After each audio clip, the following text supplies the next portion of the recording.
Are you looking for a faster video? Well, today it's a live stream, and I know you're probably looking for a really nice and tidy, edited down video, but I have ways for you to make it faster. You can click that little gear on the YouTube settings right there on the video and adjust the playback speed, make me sound like a chipmunk, and it'll go a lot faster. You can also look and see if there's timestamps for this project in the description, and if you're on a desktop, you can hover over the time bar at the bottom of the screen and see if it's chunked up into chapters, and then that way you can go directly to the step you're looking for.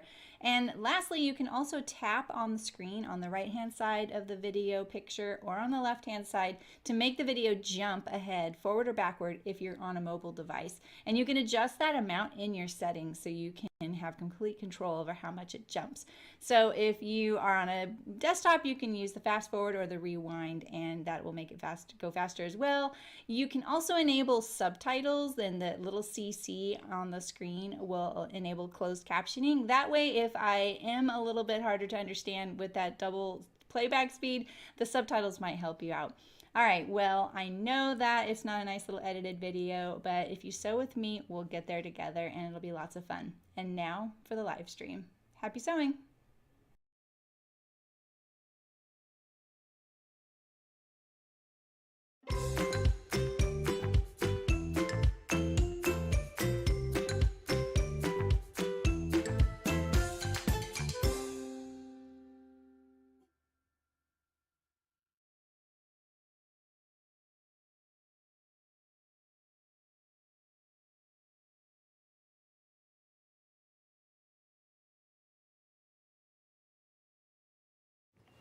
Good morning, good afternoon, good evening. Hello, hello. Happy Saturday. How's it going? That is so cool, Derek. That is really awesome. That is definitely probably one of my most made garment, like repeatedly. But gosh, you've made 4. That's great. Hey, Anna. Hey, Christina. Hey, Rachel. Hey, Shim. You lurking? Wait, I am almost time during the stream. Christmas comes down today. Nice. Hey, Kira. How's it going?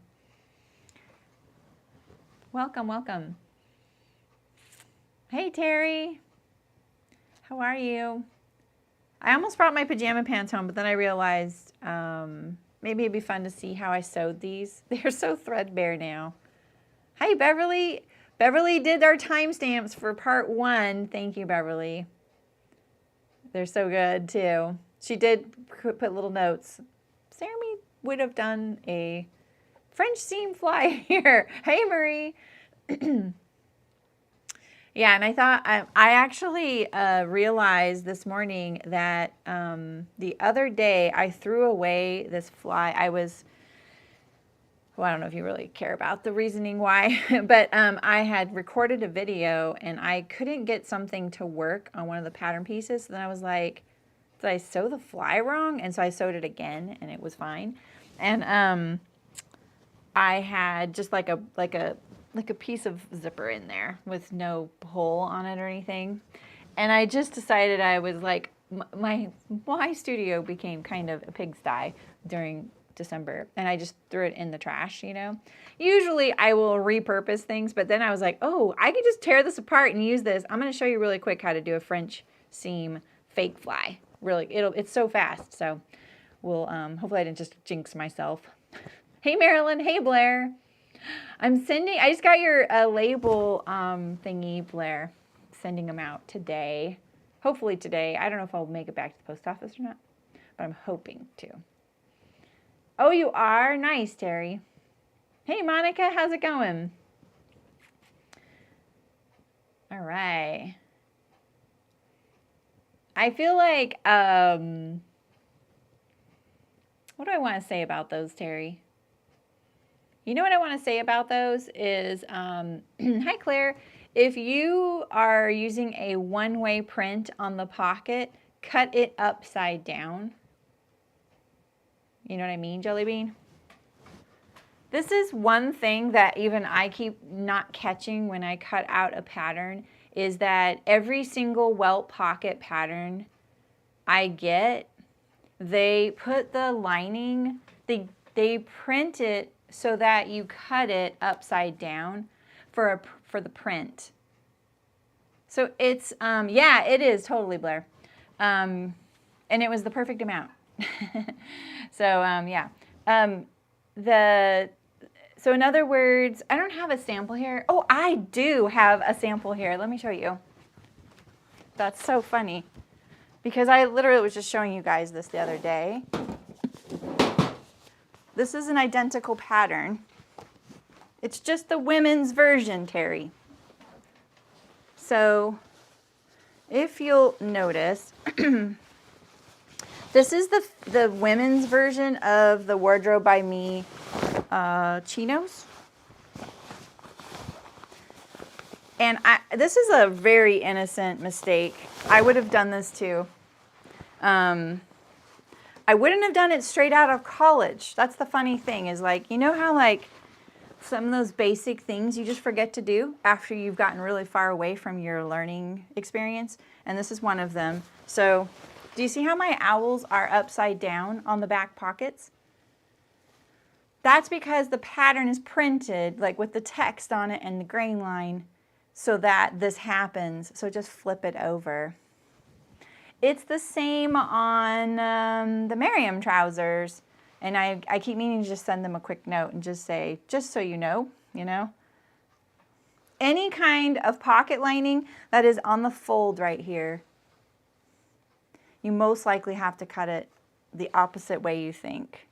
So anyway, I just thought I'd share that, Terry, if you're doing a one-way print. I doubt you are, but I have the last couple times.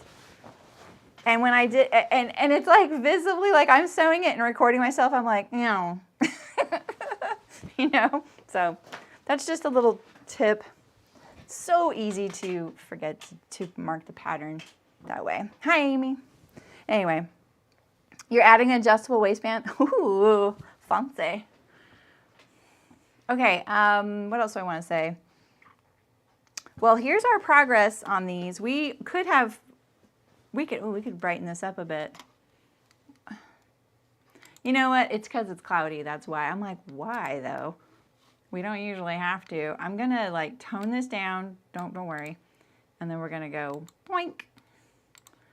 And then we're gonna do a little bit, just a little bit more. All right. You are plain. Okay, yeah. Just write it on your pattern piece, maybe. Because it is kind of like a. I mean, nobody sees it but us, but you know what I mean. So here's our pants so far. So we did do the piping in the pockets, thanks to Elena reminding me. There's a fake fly here. And I don't know why, I just like did the fake fly without even thinking about doing French seams, since we're doing French seams throughout on this.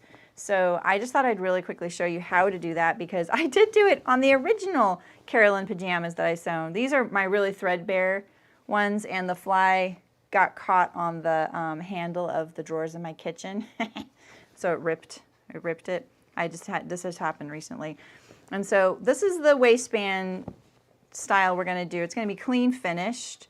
And I'm also gonna edge stitch the top, because then it gives a really nice crinkly effect on your elastic. In fact, I always recommend edge stitching the top of any casing. It just gives it kind of this nice little polished look, and it's so easy to do, right? You just edge stitch it.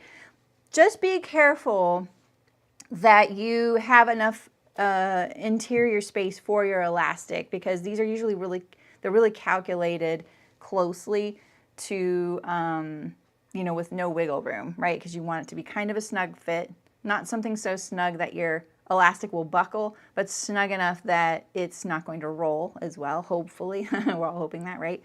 Elastic rolls usually because it's the wrong elastic, or it's stretched too far, or there's too much fabric, and that means it's stretched too far for the amount. So, hi Diane, hi Sarah. Ah, thanks Amy. I know, it was really funny. We propped that up on a bottle of hand sanitizer, and we got one picture, and I can't believe it worked. But it was just really cool when I showed up. I went yesterday, I took a day off, which is really rare for me, and my sister's family is in town, and half of us were going to go paint pottery. That ended up being a bust because the people were really flaky, and we wasted many hours never touching pottery. And then by the time that all kind of fell apart, we just joined the other half of people that were going to go throw axes because it's something my dad wanted to do. And all the other folks were like, okay, throw axes. But we all had a really good time. It is really hard to throw an axe and it actually land on the board and hit and stick. I managed to eventually. You have to find like your sweet spot. There's lots of different axes. It was very interesting. But they had an air hockey table. That was more my speed. But when I showed up, my dad, my brother, and my husband were all wearing the flannels that I had made them this year. And then my sister was wearing the hoodie I made her. So I was like, oh, this is so cool. So I took a picture. Hola, Betsy. Nice to see you. So, all right. So when you do, I'm sorry, I kind of interrupted myself about the elastic top stitching. I'm waiting for Shem to put the distracted emote in there now. But I have a lot of thoughts on doing elastic encasing. I feel like this kind of step is in so many beginning patterns. And it actually is a very straightforward closure, you know, for a garment. You know, it's like one of your last steps, that how you get it on and off is considered the closure, right?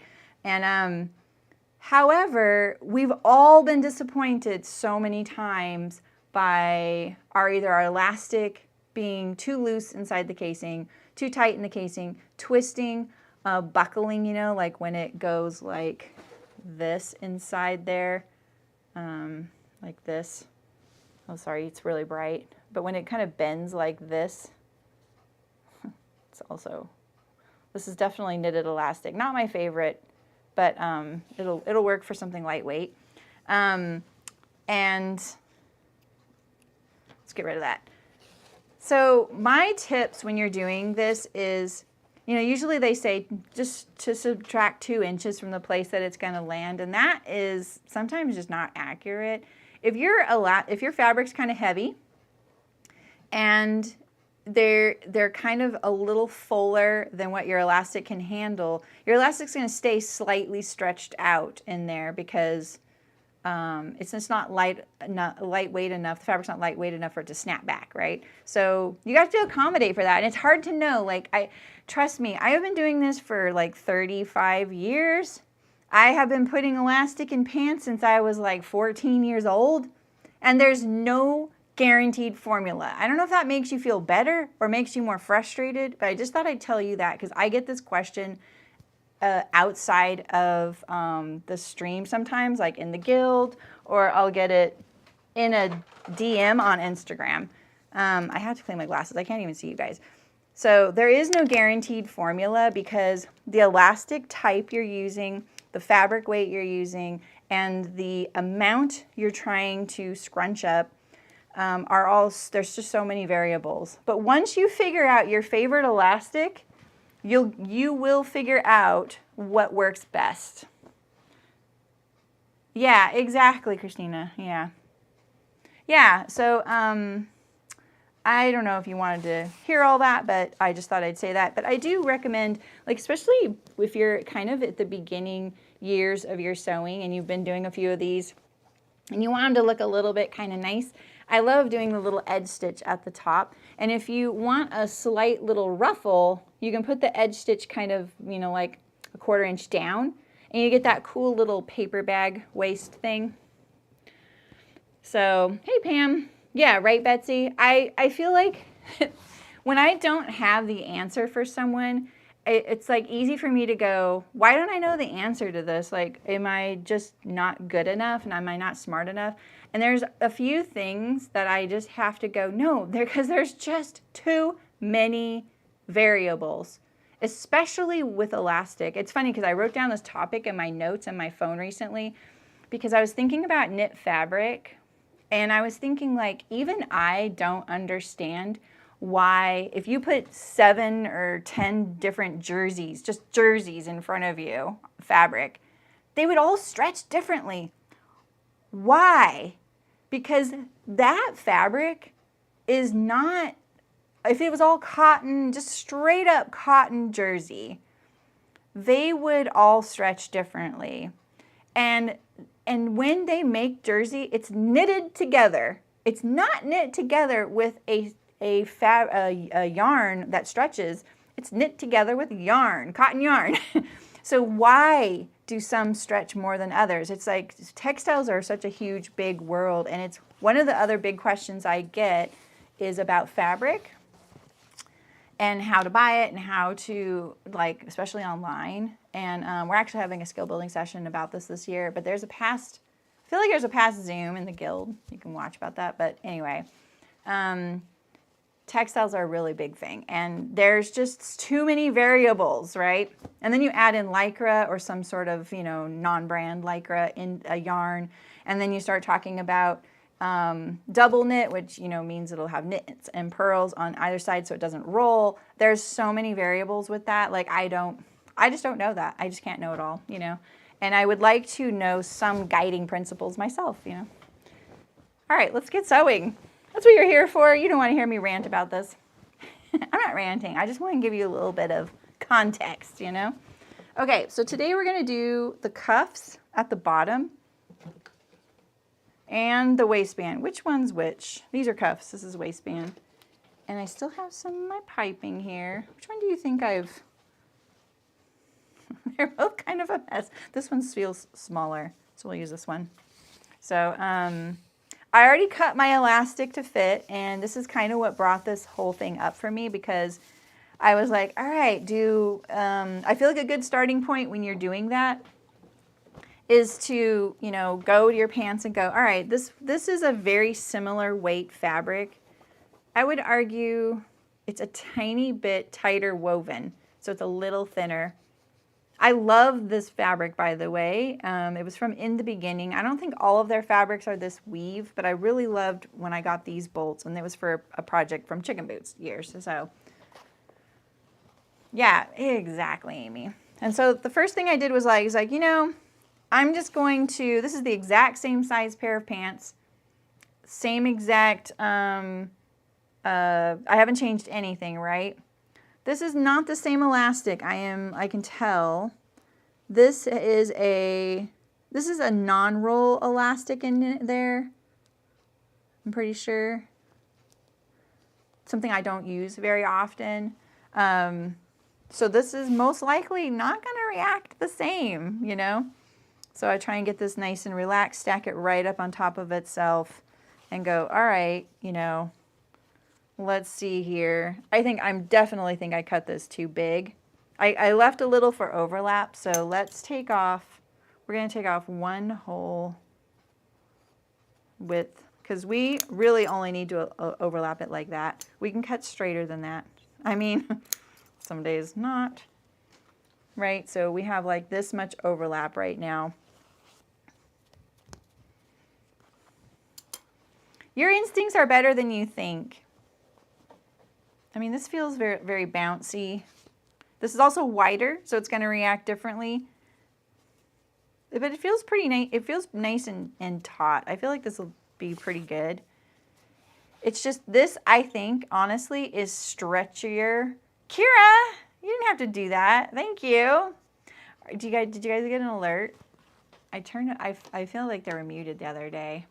I hope you got an alert. I was about to dismiss something. Okay, there it's gone. Thanks, Kira. I'm still enjoying my cutter you sent me. So this feels stretchier.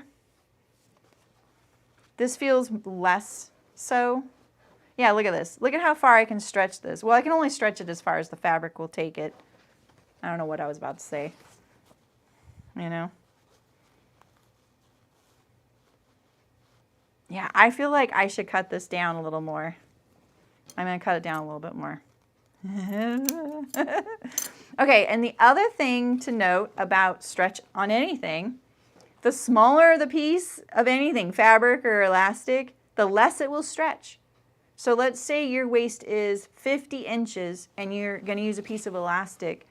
You might need to cut that elastic down more than, say, someone whose waist is 26 inches because there's less fabric to stretch. And you can do this test yourself. You can just feel like if you put a waistband on a sweatshirt and the waistband pattern piece you know, this piece, like say this is a waistband, right?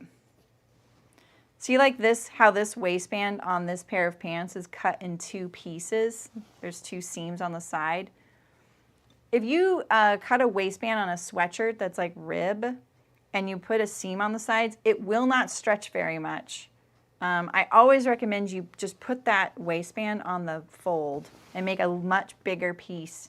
If you want to add more stability, like I'm saying, like if you're a 50-inch waist and you're like, this thing just feels so like droopy and it has no stability, put a seam in the sides of your waistband and you'll get a little bit more stability. So anyway. Oh, Kira. Oh, I'm sorry to hear that. It is true. It is a very much a gamble sometimes. I have a skill building session about that, and if you're in the guild, there is a past Zoom that I did last May during Me Made May. I did like 4 guild only events, and one of them was on Surge Your Confidence, one was on buying fabric online, and I don't remember the other 2. All right, so we're just going to do a really quick French seam center front fly. So take your fly, don't sew it together first. I hope I remember how to do this. I'm like, I feel a little cocky right now, and I'm like, oh, this is a recipe for disaster. But yeah, we're gonna sew this wrong sides together, and we're gonna sew the perimeter here first.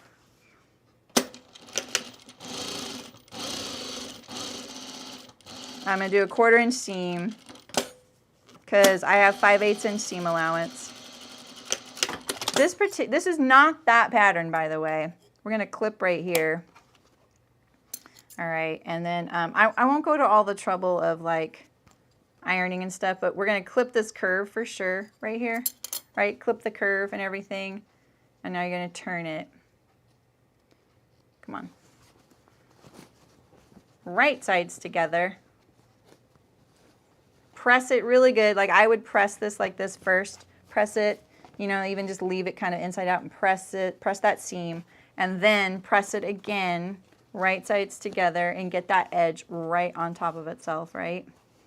And you know, really push on these. When you're doing these curves and stuff, take your finger like this and press on that seam right here. Sorry, it's really overexposed, I know, because I've calibrated it for the other fabric. Look at how nice that curve is just from me doing that.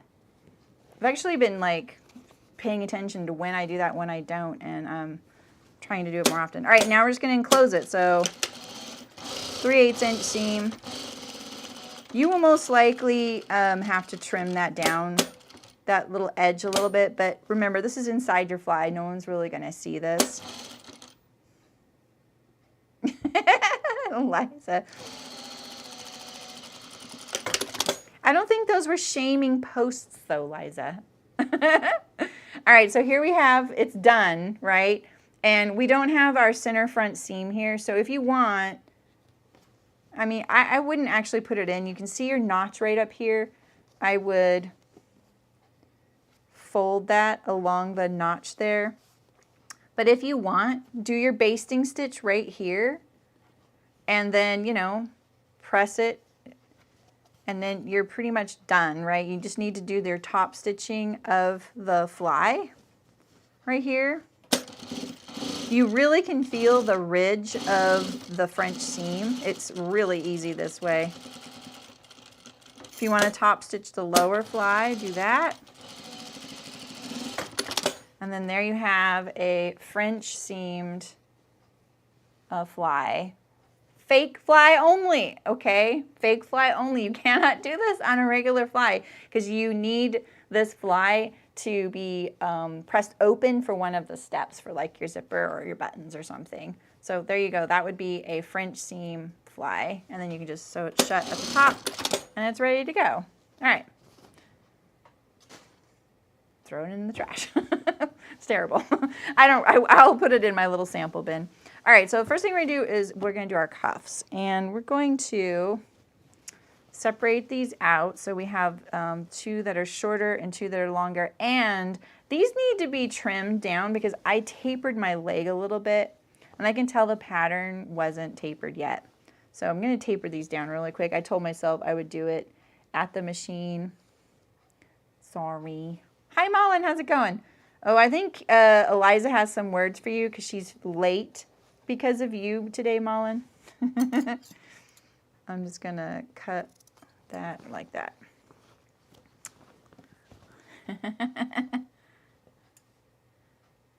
Oh, Kara. Oh, yeah. Right?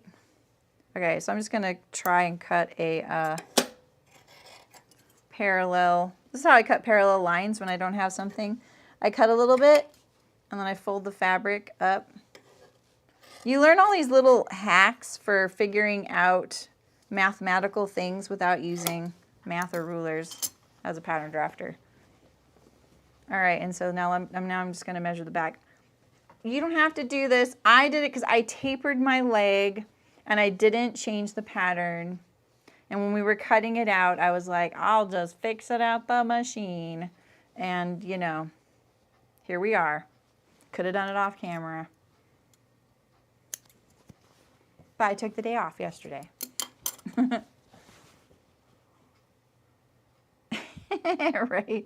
The full cart in stores. That's so funny. My thing is like free shipping. I'm like, oh, how much do I need for free shipping? And, oh, I didn't do that very straight. Let's do this a little straighter. So then I'll add things and I'm like, okay, these things I actually need. And then I get to that point, oh, this is really crooked, that I'm like, okay, we're getting into territory of things I don't really need. And then I just get kind of apathetic about the whole thing and I take everything but the thing I wanted out of the cart and just buy it. And I'm like, paying $6 for the shipping is cheaper than spending $75 on other things I wasn't planning on, you know? All right, so now separate these out so you have a front and a back. The front is shorter than the back, meaning the two pieces. It's obviously different in length there. I don't mean shorter as in width. The width will be the same. So we're just going to put these right sides together and sew them up. We're going to clean finish this. If you don't want to clean finish this like you're going to do it with a serger or a zigzag stitch, you're still going to want to do this part right here. Yeah, you're still going to do this part right here. We're going to sew these into circles.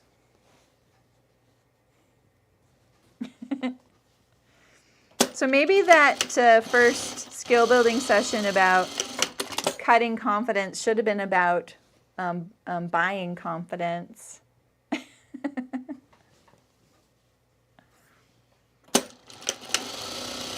I don't think you're alone, Kira. I bet you like things to be just perfect, too.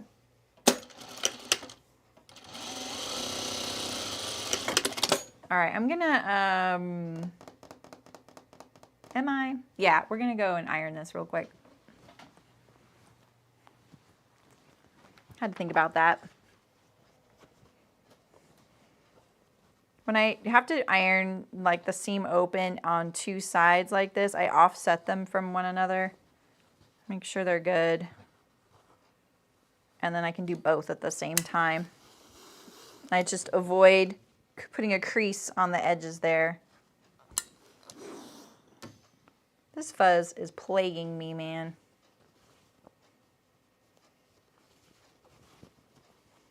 Nice, Mullen.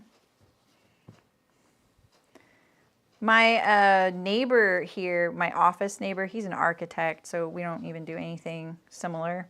Except he does have wide format printers for, you know, like he could print patterns. He and I, like, jokingly one day said, wouldn't it be fun to rent out this one of the units and use it for our storage room? And we're gonna do it. I just brought it up the other day. I was like, you know how we talked about this, like, I don't know, 6 months ago? Like, how do you feel about that? And he was like, I'm kind of interested. So we approached them. They didn't like knock the rent down very much. They knocked the deposit down a little bit, but I'm going to be able to then clear out some of my stuff in here and make better video recording stations. Because I'm starting to do more of that, and I really want it to be easier and nicer, you know, nicer quality. So, all right. So if you're going to do these, with a serger, or you just want to straight stitch them on and zigzag it, you know, something more simple. You're going to fold these right sides together and just line up your seams there, right? So now you have your raw edge. And let's see, this is my front side. If your fabric is one way, make sure that you know which way you want facing out. So if your owls are facing upright, you know. If you want, you could, there's probably notches on this that I didn't put. And what we could do is put a notch in the middle. So I'm going to line up my seam there. You see, this is my seam there. See? I'm going to line those up. And I'm going to put a little nip right here so that I know where the center is. This should be folded better. Like that.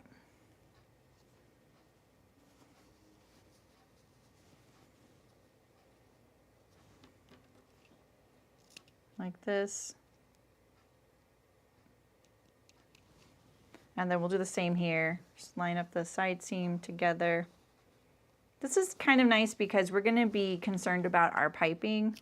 You don't have to do this. It's a really small circumference. It's all going to work. But if you don't like doing these little cuffs and things like that, this will just make it a little easier. So let's do this one too.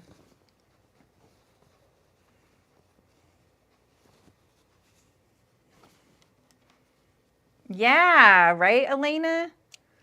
I know. I think that's really awesome.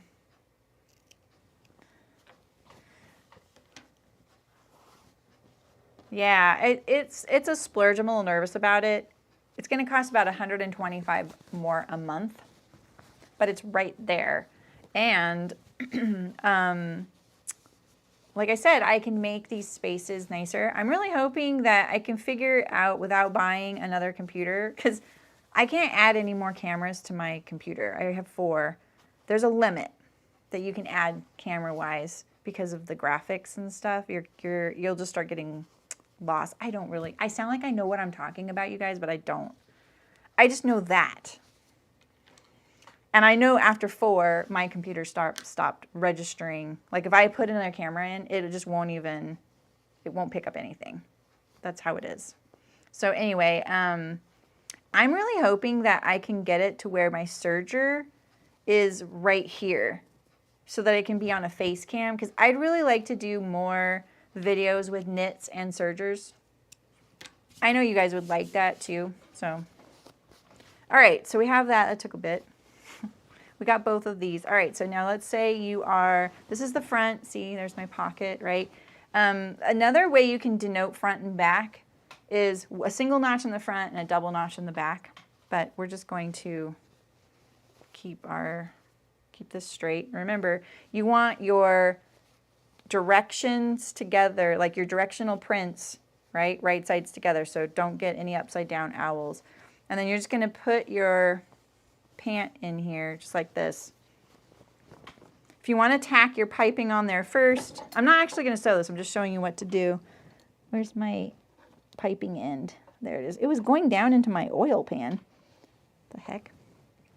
If you want to tack this on here first, go for it, and then you're going to make a sandwich and you're going to sew all the way around. And what I recommend doing, if you have a flat bed like me and you don't have a free arm, is sewing. I'm kind of lost here. Here we go. No, I'm not. I am still lost a little here. Because I'm not like pinning things together. We'll just pin this together like this. I would do it from inside the cuff like this. So lay your piping in here. And now there's a few ways. If you need your piping to be in a circle, because we have this little raw edge. One thing you can do is just pull it into the seam allowance like this and then overlap the other one onto it, which is probably what I'm going to do. The other thing you can do is take out some of the stitching here and then make a ring of your piping, right, and seam it together. So take out some stitching, and then you have well, let's just do that. I feel a little amped, I'm sorry. I'm just really excited. I've been really looking forward to this. Oh, I forgot to even talk about NeedleSharp because they gave us this great project. And I'm so appreciative of it. All right. So we're just going to take out a little bit of this seam here, which is a chain stitch, by the way, a very early chain stitch. And we're going to take out the cord, the 50-year-old cord. Hey, Walter, how's it going? I have 2 gaming computers, Kira. Way ahead of you. Yeah, but the thing with gamers is that they only use one camera. All of their processing is graphic related, but it's not because they're running a lot of cameras. And they really just want something high powered so that they have the most accurate aim, right? I can get into this if you want. But theirs is a completely different reasoning.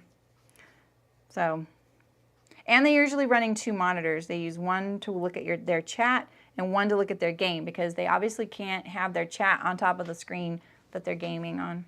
All right, so we're just going to put this right sides together. See, I have my little... Do you guys want me to pull the camera down a little lower? We're going to put this right sides together.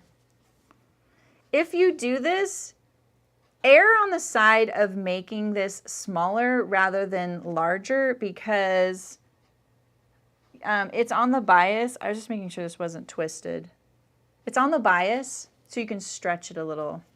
Oh, yeah. There you go, Kira. You do? That's awesome.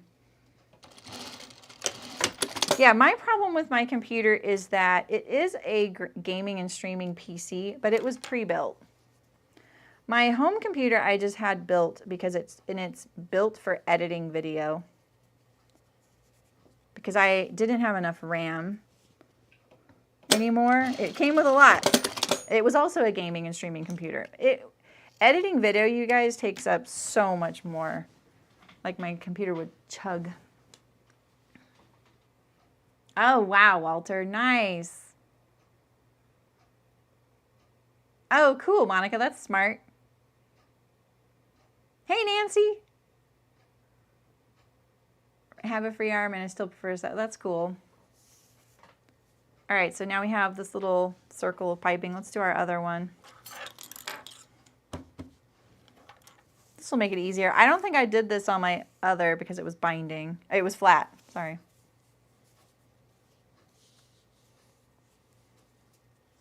So let's see here. Gonna add this one here. And I'm just hanging it off the edge there, just a little bit of seam allowance, so see. So I'm lining up the fold there. I don't know if this is what you're talking about, Pam, but I am. And then I just hang it off a little bit there. I'm looking at chat. This chain stitch is ready to go. Like, it's ready, like you pop it and it just comes right out.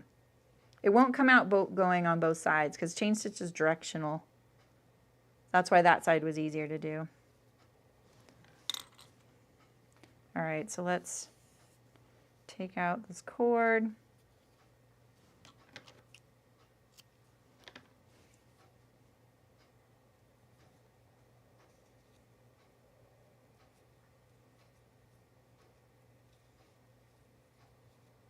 Crisp 11 degrees.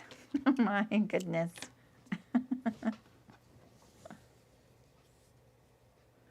All right, don't twist it. Right sides together. This is the smallest little width of piping. Goodness. Okay. Slightly larger seam allowance than I gave it because, like I said, I'd rather stretch it a tiny bit. Like I said in the beginning, oof, I didn't get that very good. Pre-wash this stuff. Oh, I think I need to redo this one because there's a little fold on this side. I'm having trouble keeping it open because it's so narrow. Pre-wash this stuff, you guys. Ugh. I can't even grab that.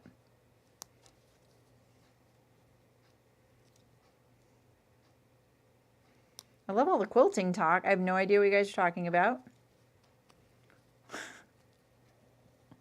Quilting is so complicated. Come on. There we go. I feel like this fabric is so brittle, the vintage trim, you know. Gotta be careful. All right, get that. Did I get it past that fold? Nope, one more stitch. Okay, I'll be careful. Pull it apart.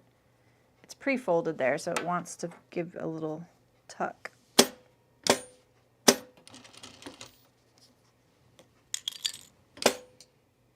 gonna pull that under layer with my awl. I won't do the back stitch this time. Open it, fold it, there we go. And I'm just stitching it down so that it behaves and it kind of matches all those edges. There we go. All right. So yeah, now if you want to pre-sew this onto your edge, go for it. I think what do I want to do? I actually think I want to pre-sew it to the pant.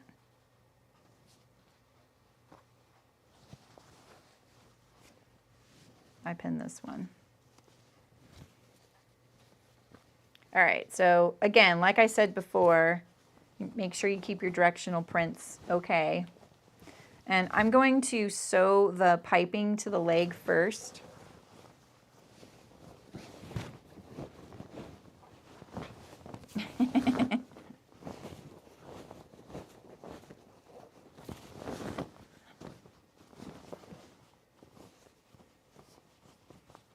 This is the front.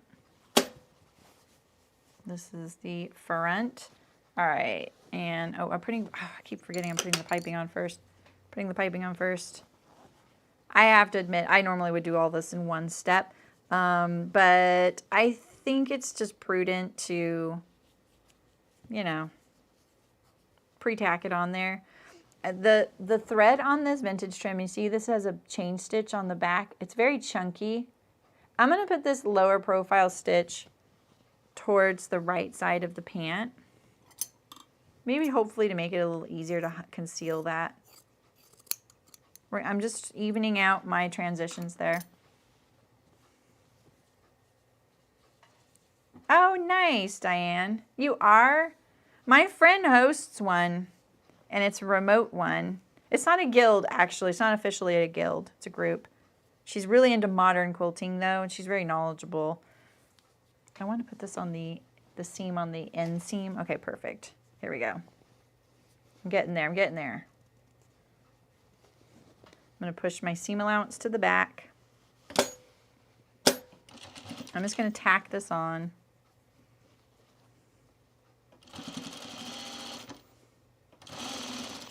Oop, I got to really keep my presser foot on top of this trim, otherwise it will get wiggly.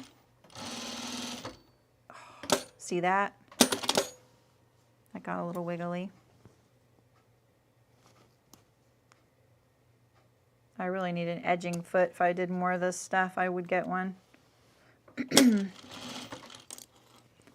My zipper foot is rubbish for this kind of thing.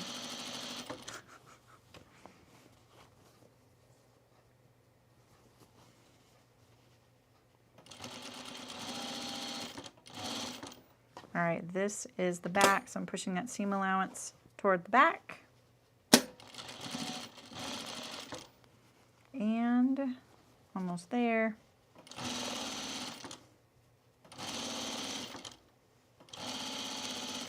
I'm really having to manage it. Okay. All right, there's one. Yeah, I did, Betsy. I just put it in a mesh bag. And when I put it in there, I just like kind of bent the cardboard, pulled the cardboard out and just threw it in there like that because I was like, well, here goes nothing. Yeah, exactly, Elena. Yeah, it's really strange when I see like hints of people fighting about which one's harder. I'm like, but they're different things. How could you say one's harder? It's literally different things. It'd be like trying to say, you know, soccer is harder than basketball. They're both sports, but it's a different sport. All right. And I kind of love how, is this my inseam? No, I want to start on my inseam. I'm going to put my seam for my binding there. I sort of love how if you are a quilter and you come to the garment making world, you come with certain skills that a garment maker hasn't learned. And it's the same going the other direction. So there's lots of value in doing both, but you can't treat them the same. The only thing really that's similar is that you use a sewing machine, and even that you use differently. No, no, no, stop it. Hey, Leah. How's it going? Yeah, me either, Elena.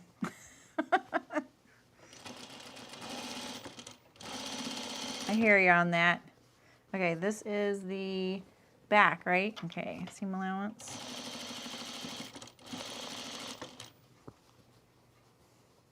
Nope, it's just totally not. I think it would be like similar for someone to say, you know, like between knitting and crochet. I see those little battles too, and I'm just like, holy moly, why do we even have to talk about it? You know? They're different for reasons. They each have their thing. Okay. I'm sort of tempted to just take out the pre-stitching of the piping, you know? Yeah, exactly, Mullen. I'm going to just tone down the brightness a little bit. Is that better?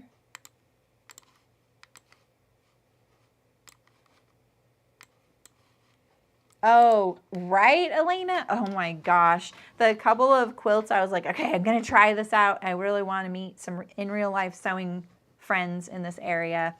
And then I went to pick out the fabrics because I'm like, I have tons of fabric. Oh my gosh. I was like, I'm just going to buy a jelly roll and be done with it. And I did. And I'm so glad I did. All right, so I'm going to do this probably a little differently than what you're thinking. For some of you have been here before, you know me.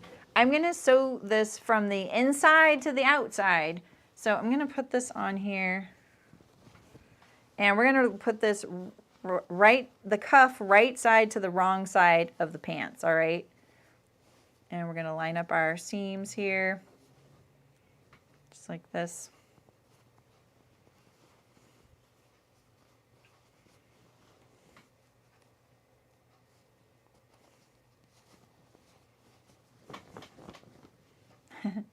And then we're going to sew it together. So remember, if you have a directional print, that you put the upside down side to the inside of your pant so that you end up with the correct one. So now I'm going to sew this from the inside again, and I can see my piping seam here, which is kind of nice. I get to sew it again. Let's take this pin out.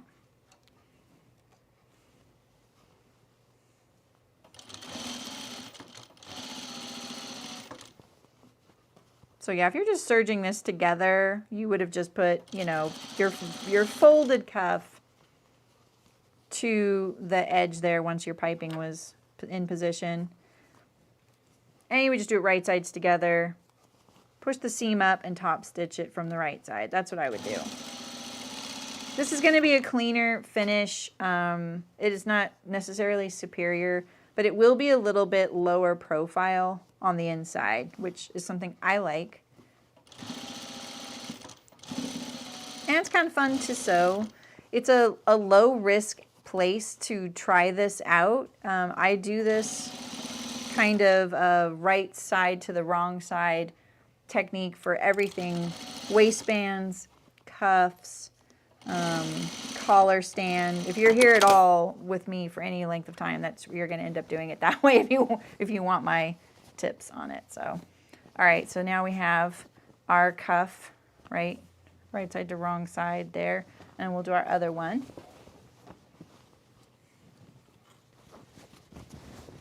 I don't know, quilts have gotten kind of curvy lately, it seems. All right, same thing. We're going to put this right side to wrong side, and this is the front, and this is the front. So put that in there, front to front, seam to seam.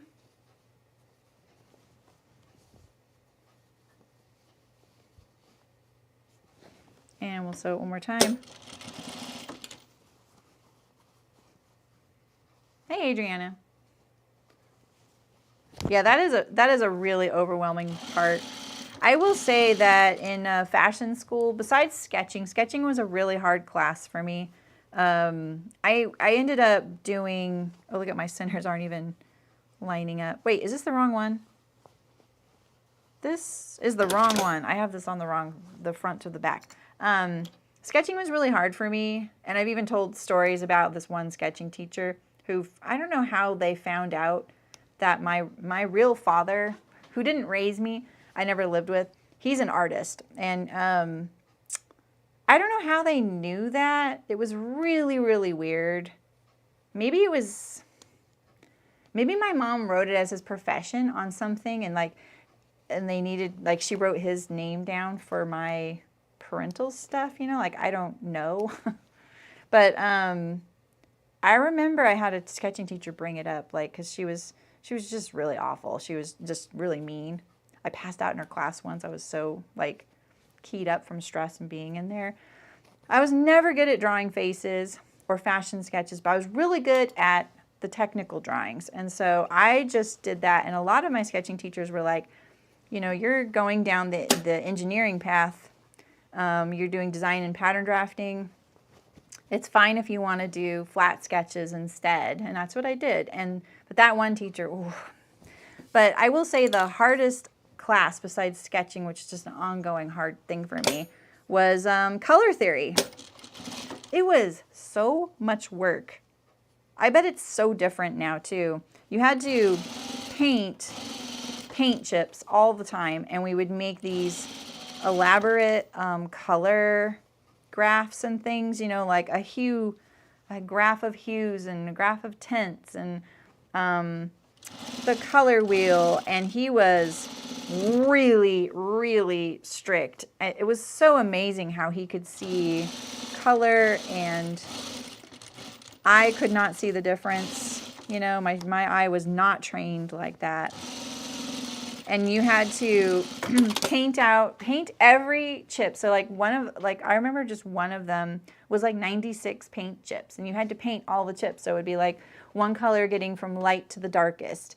So you had to have enough range in your change in color to get, you know, whatever it was, 12 or 10 chips in that column in one color. It was so intense. And you had to hand cut them out with a X-Acto knife. So if you messed up, you didn't paint enough and you messed up your chip, you had to paint that again and match it again. It was so much work. And then you had to use rubber cement to attach them. I don't miss that at all. All right, let's go and let's go iron.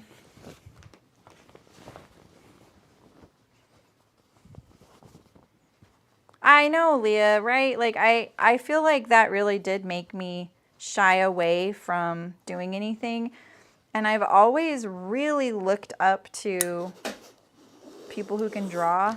I have really bizarre opinions about what I think is art too that I'm not going to go into. I need my scissors. Get this little thread here. So I'm not like, I don't really think of doing art. I just want to draw things. And you know, I've been buying fabric forever. I don't ever want to be a fabric designer, but I can relate to prints and things from a fabric standpoint, and that kind of helps.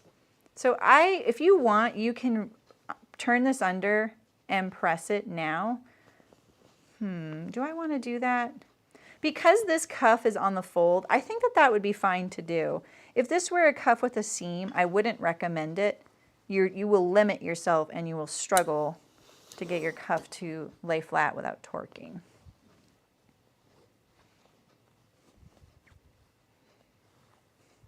You know, I really like the quilt patterns, and I don't really follow many quilters, so I'm sure that there are lots of, there's a billion out there, I know that.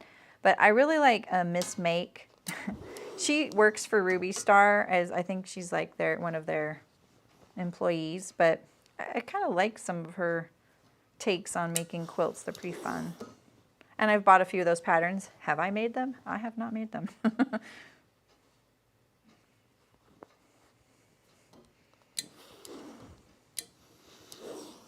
And it's really funny when I see quilters complain about sewing curved seams on quilts and how they, like some of them will say, these shouldn't even be allowed. That's where I'm kind of like, that's so interesting because that's such a common thing to do in garment sewing that it doesn't seem as intimidating. Like that's not the intimidating factor for me. Not that I think I could do it and it would lay flat though, because that's a whole nother story. The curved seams we sew in garments are three-dimensional shapes. They don't have to lay flat with precision, you know?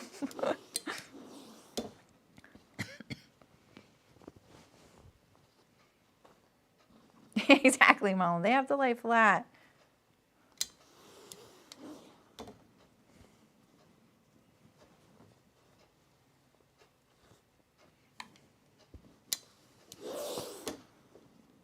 Oof, see my iron is slipping off this thing. Okay. I think that, do you want me to pin this here or at the, I think I'm just going to pin this at the machine. I'm so excited that I'll be able to put all my patterns in the next room because I was planning on like being just brutal and getting rid of some. Right, Anna, exactly. Yeah, see, look at this little stitching right here.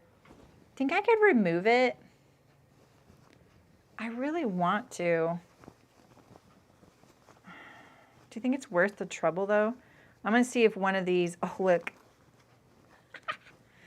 I probably stitched through it in a few places, but chain stitch for the win. That may be why they put it on there. I'm like, will this be hard to remove? It's almost gone.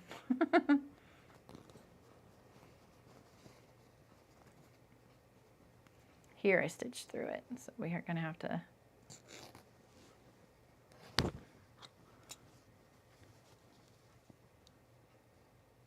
Oh, cool. Yeah, that's an interesting question to me too, Leah. My grandmother was a quilter, and she was even in quilting books, not books you've heard of now because back then the internet didn't even exist.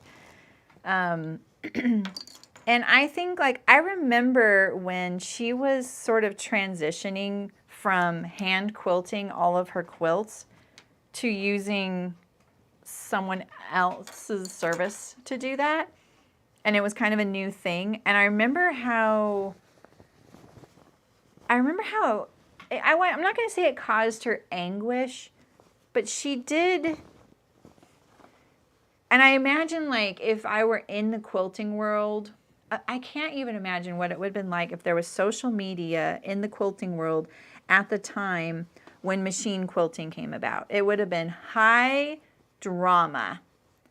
Because that is a very much an accepted thing to do now. And I think and I don't have an opinion on it, so, you know, like, I'm not trying to stir up anything. I think, though, that if you are hand quilting it, you are making fewer quilts, right?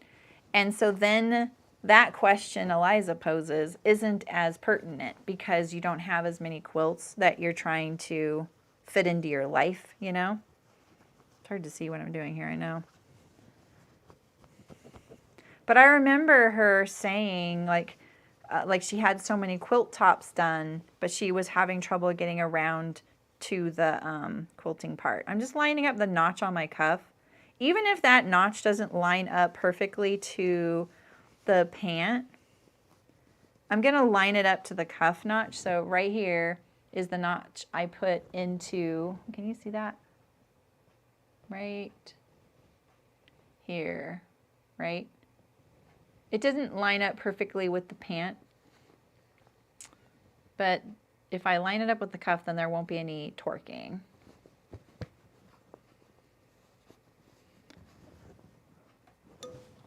Oh, I have top chat on.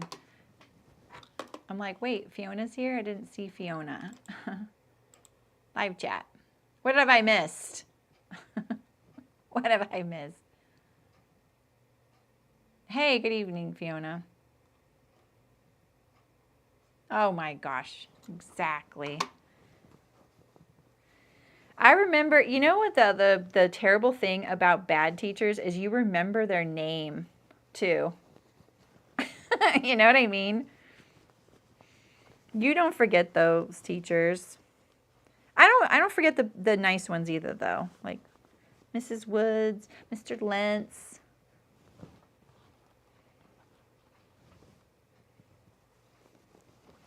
Okay, I'm just kind of going around and pinning this. I'll show you a little better when I got a handle on some of it here. Lining up the cuff to the cuff. And you can see my cuff that I'm stitching down right now, it's a little looser because there is a couple rows of stitching in this cuff already. Here, let's just do this.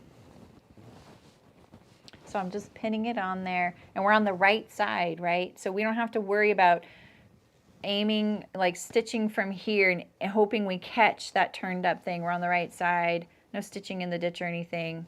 It's all going to be perfect. No one's going to see the inside anyway, right? So you can see that outer cuff is a little bit looser, but it's fine. See, when I pull it, it'll be fine. Terry, yes, Mrs. Oitzman. Oh, yeah, the feeling was mutual. It's a wonder I ended up going to fashion school because of her. She just did not like me. All right. So now I'm peeling this back. Let's just zoom in. I am too chatty today. I needed the distraction of a Zoom today, so I'm super happy to be here.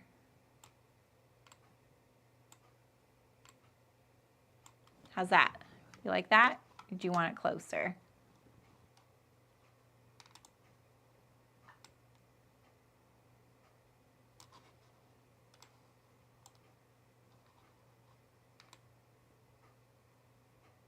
How's that?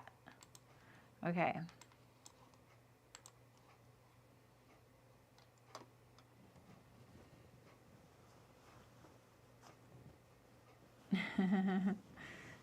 All right, so then I did removing that stitch of the piping was key. I have so much more space now. Put my little threads in here inside the cuff. All right. Now we're doing this on the right side. We don't have to worry about not catching the underside. And so I've pinned it a few places, key places like the seams and at the centers. And now with my needle down, I can kind of gently pull this to make sure I kind of even all this out and get it to fit in there. And I'm also going to use my awl. And I'm kind of pushing the fabric toward it. So this is a really good example of why I would normally do this all in one step. Well, I wouldn't do the whole thing. I would have attached the piping to the pant when I attached the cuff on the first time I attached the cuff, right? And the reason is because then the piping won't and the seam won't be so overworked. It's not that it's overworked. It's not a really good example. That's not really a good word. But you can see, like, because it's a little tighter, it makes it a little harder to ease all this in. It would be a little less finicky. You don't want your cuff to torque. And so another strategy here is, I say this on shirt cuffs, before you start sewing and pinning it, what I would do is once you get it folded up and you got kind of like your landmark pins, like at your side seams and your centers, I would pin along parallel to the fold like this, just throughout your cuff, like about that far away. That way you won't get any torquing with your cuff, because you can't really pull this as much as you would if it were like a big loose open you know, cuff from inside to outside, right? If you have this little stabilizer of a pin right here, you're only dealing with this little section, and it really helps, especially on shirt cuffs and things like this, even if there's a seam in the cuff. All right, so this is really wavy right here, and I think, honestly, I think this is partly because I ironed it. This is why I don't like to iron first. I'll show you on the other one. I won't iron it first, and you'll see it'll be easier to deal with. I don't use a lot of pins. I don't iron a lot of things. It limits some of your ability to get things to match up. They don't do that and I would argue, like, I know some people are like, that's just wrong. Like, people who are really into precision couture sewing, they're doing a completely different style of sewing than me. I am not couture. I don't finish that way. My sewing is very much a mix between production style and home sewing and nice finish, right? It's like a mixture. But I would argue, like, in the garment industry, they don't pin or iron anything. So, all right, there we go.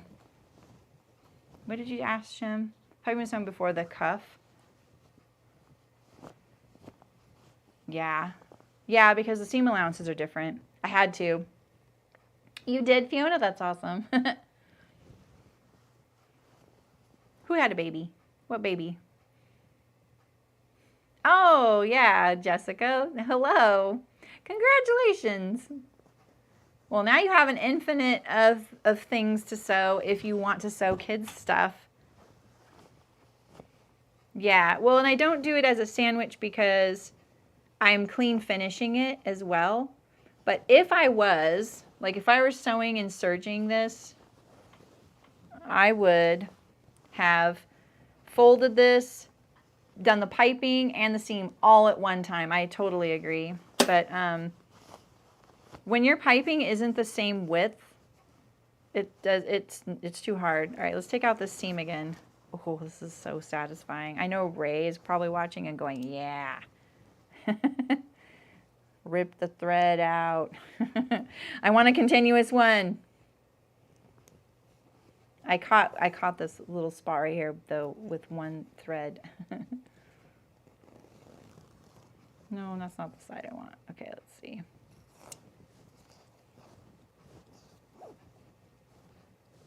Oh well, we're not going to get one long continuous stitch. Fine. Oh, nice. Well, you're in the right place. Are you doing a particular pajama pattern?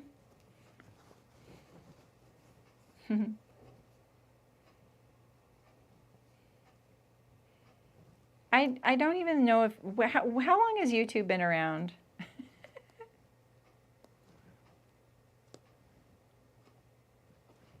Come on, we really are enjoying the chain stitch. Can I have it one more time for just a little bit left, please? If you don't know about chain stitches, this is the whole thing about sergers are chain stitches, but they're a little different. It means it doesn't have a bobbin and it's not a lock stitch, so it's one continuous thread. Theoretically, it's not one continuous thread. It's not one continuous thread. It's that they're it's a chain stitch. I'm not an expert. The 80s? Really?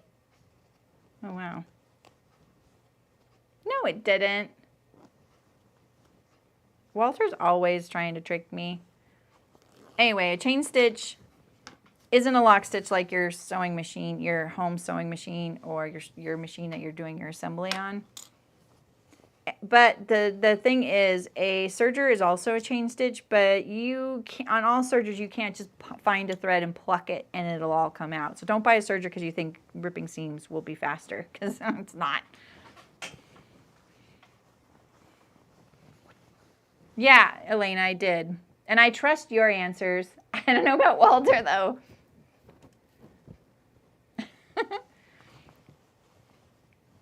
All right, so did I iron this one? Let's go uniron it.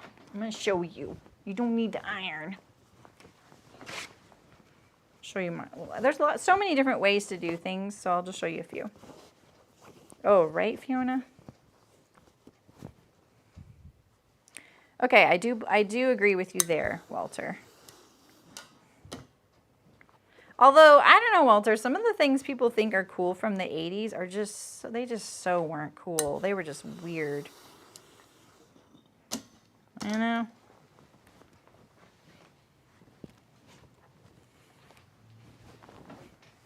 All right. So now we have just this plain cuff here, right? And then we're just going to fold it under at a few key places. If your cuff seam here doesn't match your side seam, like it didn't match, don't force it to match at this point. You'll get torquing. If you wanted it to match, you need to take it out and do it again. If it's a little off, don't worry about it. It's down there at the bottom of your leg. Like leg warmers. Among other things, for sure. Some color combinations were...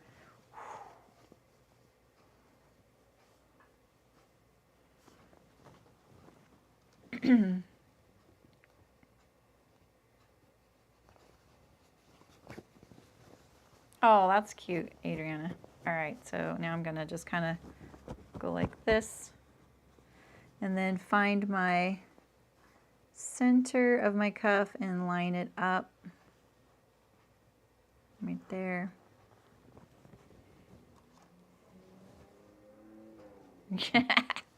How old are you, Monica?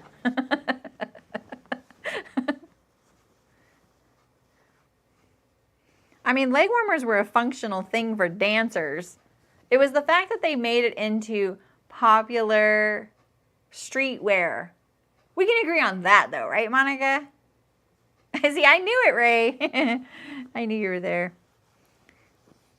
We want ASMR chain stitch ripping, don't we? Where's my center notch on this side? I knew one of them was a little like shorter, but shoot, I can't find it. We'll just have to do our best. And we'll go like this. I would just kind of bounce it like this and make sure. Okay. Okay, yeah, you qualify to vote. But yeah, right? Like, we didn't need them walking around town. Did Elena give me the birth date? 2005. Thank you, Elena. Yeah, wasn't even around when I had my kid. Wow. Don't you hate it when people older than you talk about that? Talk like that? And I'm now becoming one of those people, and it's so bizarre. All right, so this is what I was talking about. When you have your cuff like this, right, I have 4 pins in it. I have the seams right here, and I have the centers, right? The centers are negotiable a little bit because, oh, this one I didn't even get very good. So let's undo this. We don't want any torquing, so I like flatten it out like this, right? And then I just kind of pinch it right here, and now I'm gonna pin this little spot here. It doesn't even have to be perfectly lined up at this point, but try to get close, all right? Now, go around and pin like midway or 1.25 inches away, just a good chunk like this. And it will really help stabilize your cuff. so that you can't pull too much to the front or leave too much at the back or pull it side to side and get those torque lines that we hate. Shoulder pads. Good point. The poofy hair. Yeah.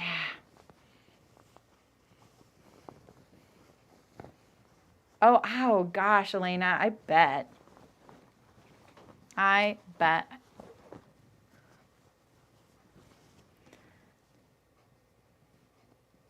Yeah, I think about, like, I can really distinctly remember my husband getting his first cell phone. And there was no texting. If you needed to type a word on your phone, you had to press the button 3 times to get to the letter you wanted that was written on there. So, yeah, it was clunky. Power dressing. All right, so I'm just going to leave those 4 pins. That's really all I need at this point. I'm going to start at the inseam. Got my awl. And we'll come down even further. Like this, so you can see. It's still kind of dark though. How's that? Is that okay? You just tell me. Right? Exactly, Adriana. And then because it's not folded, like pre-folded, and I know this is where I want this, I know then how much fabric I have to play with here. And I just do it as I go.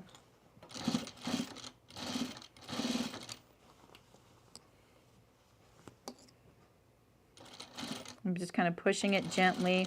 The reason I have to do that is because, and I explain this a lot, I'm sorry I explain it a lot, but I know that not everybody hears it all the time. You know, your presser foot it's not moving anywhere, right? It's not moving forward or backward or anything, but it is pushing the fabric towards you. If you're having a lot of trouble moving forward and you keep sliding the top, reduce the pressure of your presser foot right here. If you have this post, this is a post, it's like this long, and you can unscrew it. It's as simple as just unscrewing it a little bit to loosen the pressure of your presser foot. On my home Bernina, it's not right there, so look it up in your manual. And if that would be one tip I would say if you're looking to buy a machine, always make sure you can adjust the pressure of your presser foot. It's really, really, really helpful. Especially because, like, sometimes you'll be doing heavy duty sewing or you're really just hoiking on the thing you're sewing because it's really heavy, or you're having to maneuver it, or it's really tight in here. If you have a lot of pressure on your presser foot and your needle is down, you will be able to do that much easier.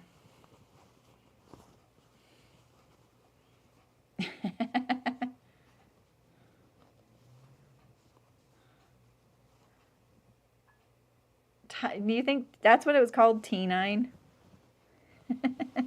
Yeah, I mean, having buttons was nice. I agree with you on that, Anna. Like having a physical button that you felt to press. Yeah, exactly. You miss being able to feel the difference. Yeah, I agree with you on that. I imagine sight impaired people really miss that as well. I see a little loop right here of this that chain stitch we removed. So I was just grabbing it. It's a lot easier right now to sew my piping now because there's so many layers of fabric to the right of it. So I'm not really having that trouble of the piping pushing my presser foot away because I don't have a zipper foot on. So there's that. There's a lot to ease in right there. Can I do it? That's kind of a lot. Did I get any torquing though? I didn't see any. Let's see if I can ease it in. If not, I may have to back it up a little bit. That's kind of a lot though. Eek. Sometimes just because I can doesn't mean I should. But I will. Let's see. I like a challenge.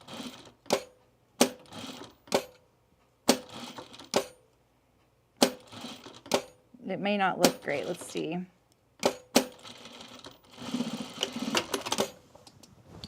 It's the inseam. Oh, that's acceptable in my opinion. Cut our little thread here.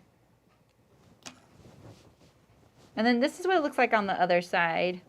So look, see, it's on the cuff, it's off the cuff, but it doesn't matter on the inside. No one will see this. Nice and smooth, by the way.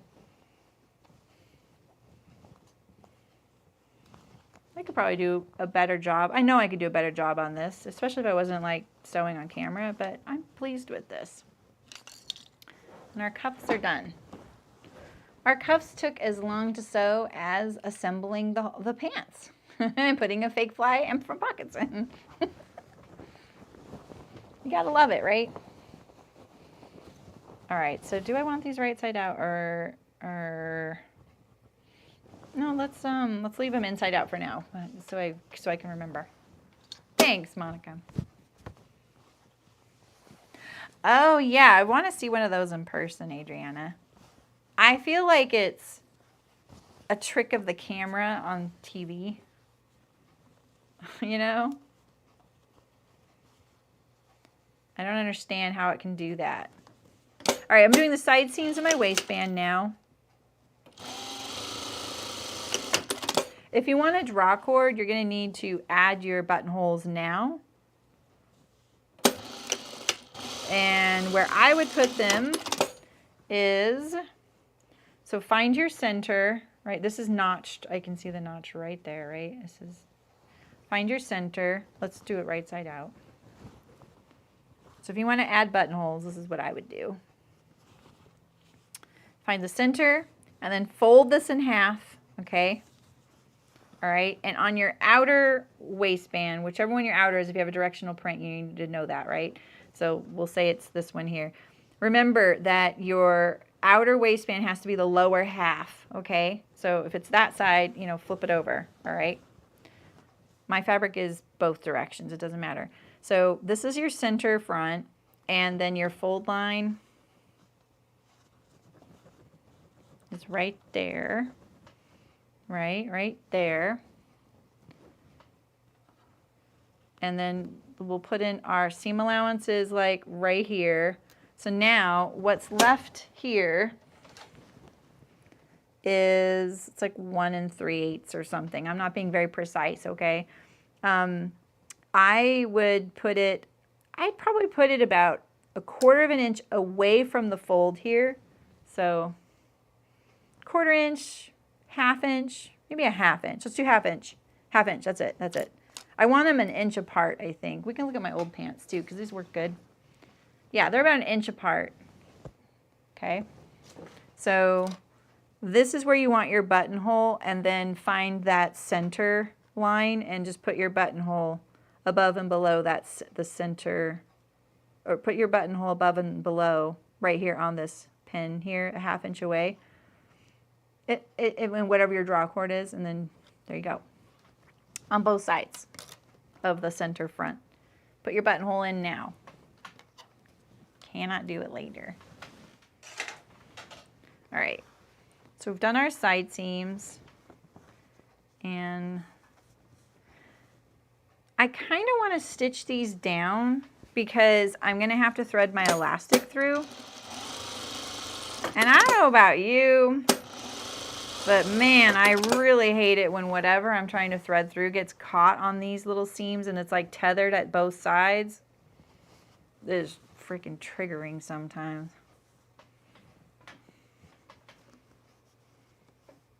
Oh my gosh, what are you guys talking about?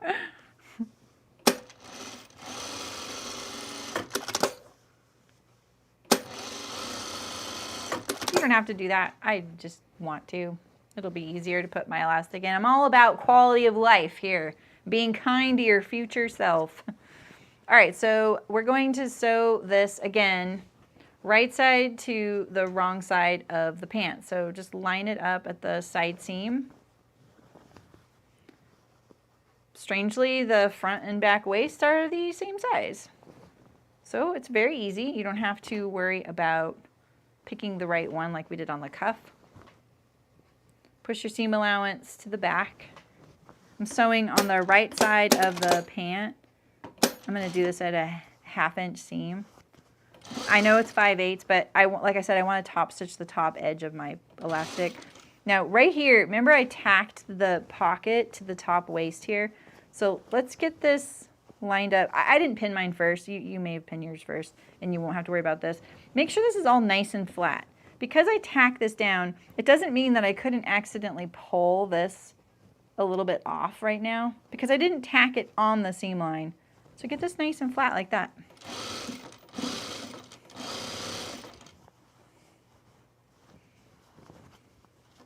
Where's the, okay, there it is.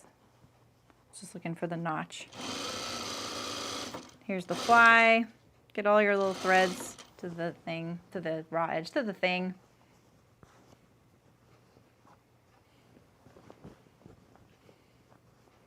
Oh, yeah, Adriana, totally. Yeah, we had one. We don't have one anymore.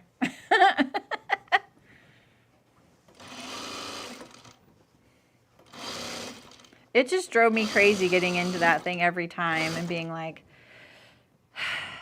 I just want to do whatever it was. And then I couldn't go until I did that, whatever it is. And then I would have to text my husband. He would come out and be like, yeah, let me help you. I'm like,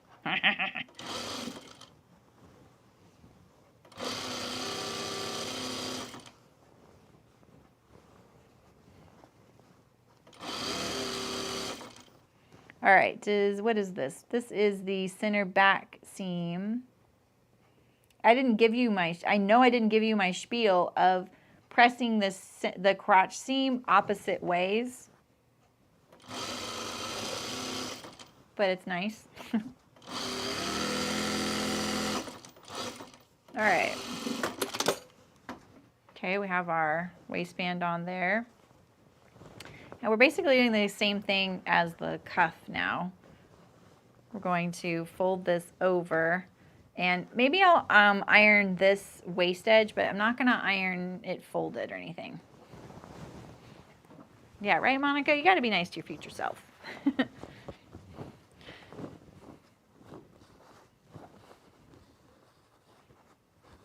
So pull the waistband really, taut. You don't want any kind of extra fabric, blumping over the side there, because it'll cause you problems later on. So just pull all this up. We'll trim that piping down.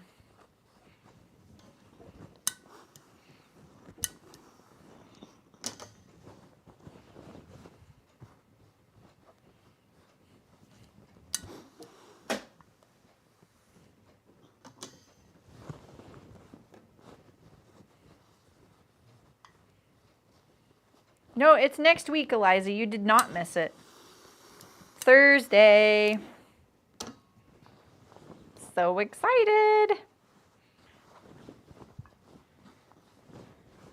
I hope she's excited. I hope she's not nervous. It's going to be fun. I'm nice. I'm a teaser, though. Like, that is one thing. I think if you get to know me, I am such a teaser. And if you don't like being teased, you got to tell me, because I just won't. I'm not mean about it, but I do love to tease. Just ask Shem. I tease Shem a lot. I don't know Jen well enough to tease her about anything yet, though. So she's lucky.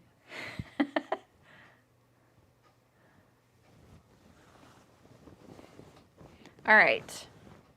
So now we're going to just pin this in a few landmark spots. So we'll start at the side seam, and we're going to fold this down. I really did not match that seam that very well. So, oh well, I have to deal with it now.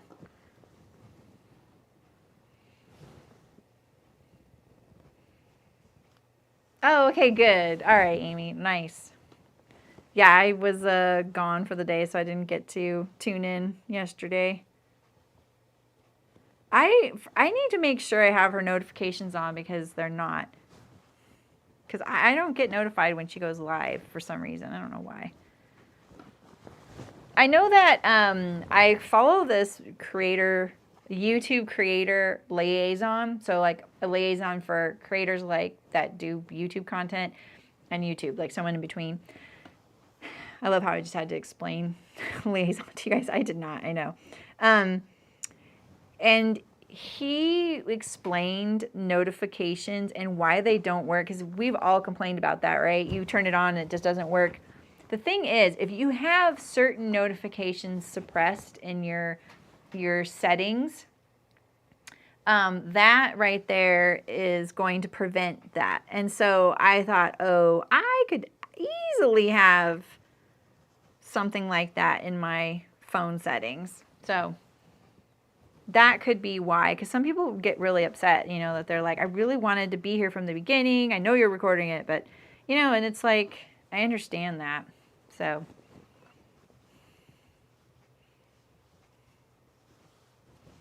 yeah, it'll definitely be recorded, Monica. Okay, so I have my 4 spots, right? My centers right now pinned, and let me zoom out a little bit. Throwing an important family hobby. I have to tell y'all, I do not know how that is allowed. Those axes bounce. And, you know, my niece, who I think is like 10, was there. And that thing bounced at her up to her feet every time. If you do not hit, if the axe does not land in the thingy, it's bouncing. So you have to wear closed-toed shoes. So that's good. All right, so see how I have my side seams and my centers pinned right now. And so I kind of just pull it like this, right?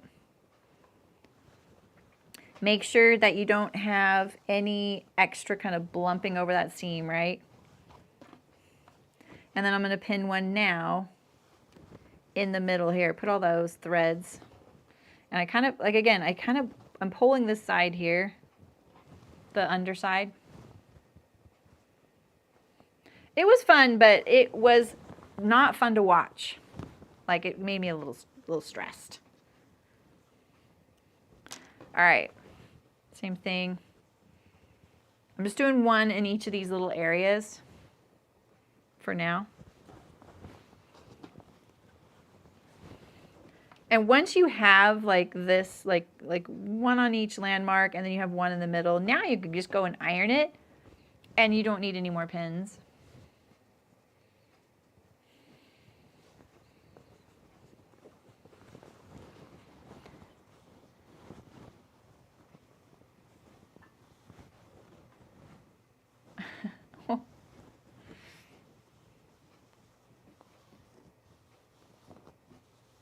Oh, I can't, why does this, I keep getting, YouTube wants me to show you ads. I might try that during the Gen stream so we can have a little intermission. I'm not sure. Knowing me, I will completely space doing it though. Yeah, right, Diane.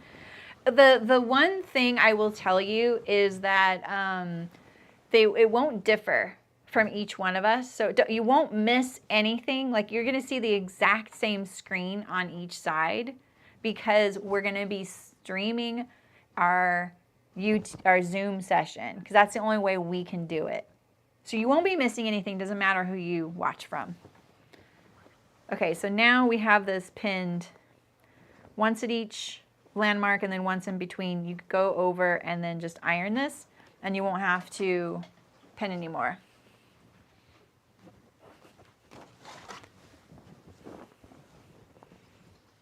So let's see here. I'm going to pull my pants up there so that they're not hanging down. And I just kind of fold it there, fold it there. Make sure you have ironable pins. And then you won't have to pin anymore. And we are going to be leaving an opening. So if you're just like, okay, skipping ahead right now, don't forget your opening for your elastic, because in this method, you don't attach the elastic with the serger. I was going to show you how to do that too. I can kind of go over it. I already added this.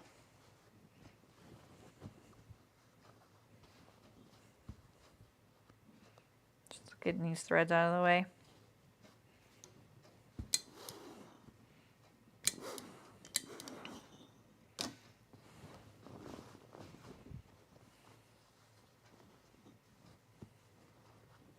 I can barely see your comment. You just you trying to unpick, yeah, matching thread. Yeah, or black. Oh my gosh, I go blind. Black and navy blue. Oof. Okay, there we go.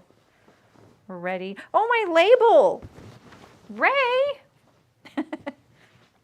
Blame it on Ray. You guys, I have new labels, and it's my first project of the year. My new label,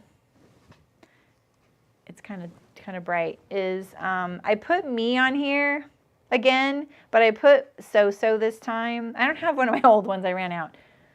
But I added my tools to the back. Right? But I also made some others. If you're in the guild, you know about these because the groups, the Journeyist, Apprentice, and Master groups, I'm sending them one, 2, or 3, depending on what group they're in. So I made these. I made plants, and they're two-sided. I love this little purple plant I own. It's kind of hard. It's a little bright. I made flowers. Let me shade it a little bit for you. I made flowers, and then it's the same on the back, but the flowers are rearranged in different colors from one another. So it's very similar. Oh, and I made a stylized machine, the little needle, the lightning bolt. You see it? And on the back are my tools again. And, oh, and I did these. I did these for knitters or crocheters, people who want to just put a tag in on the back of a garment to indicate the front or the back, you know.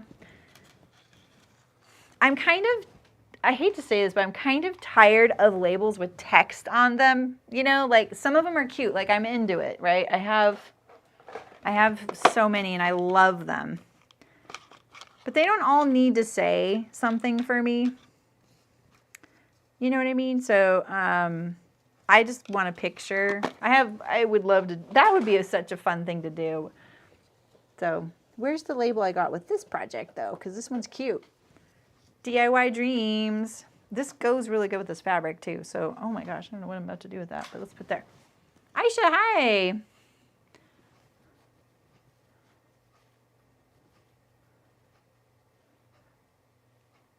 Yeah, pick whatever chat or switch halfway. Yeah, right, Ray? Yeah, that was my, yeah, those are my Kylie the Machine Advent. It was a lot of labels, like 85. I sew a lot too, and I didn't get through them all. We are going to open this up right here. And first we're going to add this label right here, right?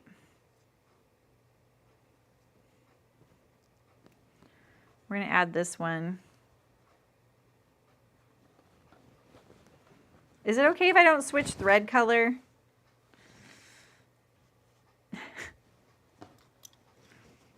I'm going to pop out some stitches for the waist. See, when I make a mistake, it reminds you that you need your label too. Because I do the waistband kind of always the opposite of how the instructions are, I always forget to put the label in. So.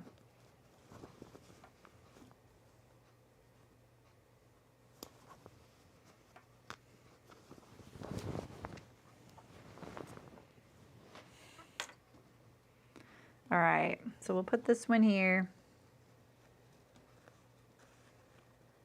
Did I not do it wide enough?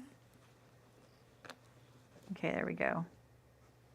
I gave myself a little more room this year, thankfully, on my labels. They were a little tight before. They feel bigger this time too.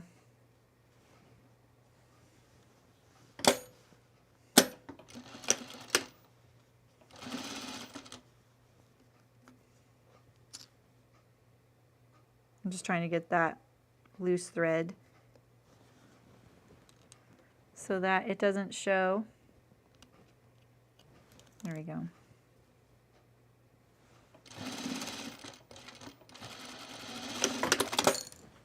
Okay, there's mine.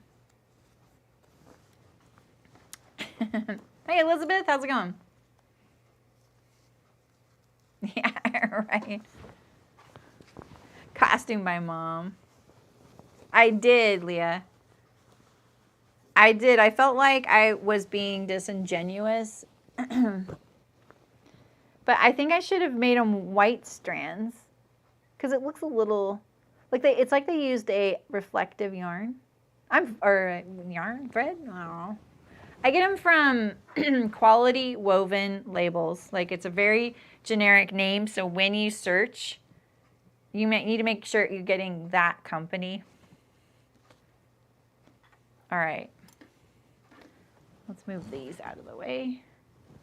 And I'm just going to change my thread color really quick for the label. We got to use this cute label we got in our subscription box.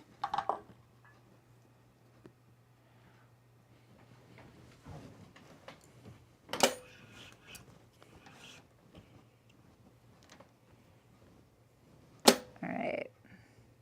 I'm only going to do the top thread. I think I have a size 14 needle in there, so it's hard to thread because I use the heavier thread. Please just go in there. That is, for the record, my least favorite thing to do live on camera is thread the needle. We all know that though, right? All right, so we're gonna put this on here, just like this.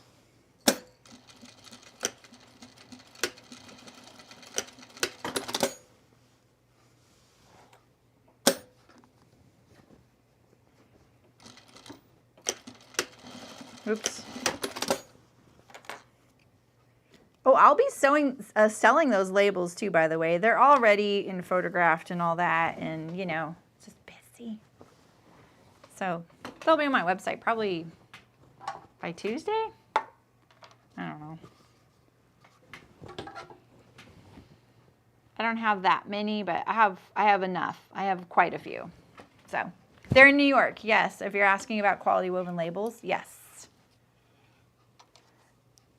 They are not who I used to go with for manufacturing, though. If you're someone who is manufacturing and you want to order labels for that, we can chat, because that's not who I would go to. I just because the pricing is not good enough. Labels are expensive no matter where you go, just so you know. There is no wholesale version of labels, because anyone buying a label is the customer, the end customer. So there's no wholesale version for those. There's only quantity discounts. How often do I change my needle? Usually every project to 2 projects, depending on the project. I am a very, very generous needle changer. All right. So we need to leave something open for elastic. I really have to remind myself to do this. So we're going to, oh, I stitched through my, oh my gosh, you guys.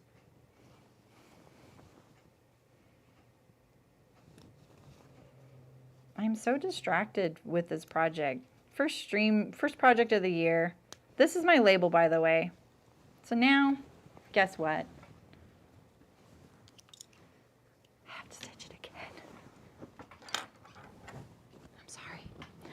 Sorry. People who don't watch me normally are like, oh my God, lady.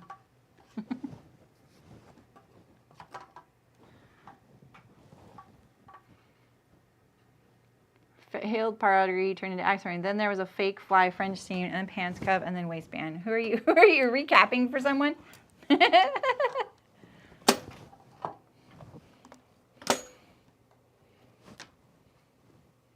I just love that Shem was like, what are you going to do on Saturday? You're almost done with these pants. And I kind of knew these 2 steps would be a little bit. Yeah, I'm a pin across it, Adriana. I agree. That is such an easy thing to forget to do. Okay. We're good.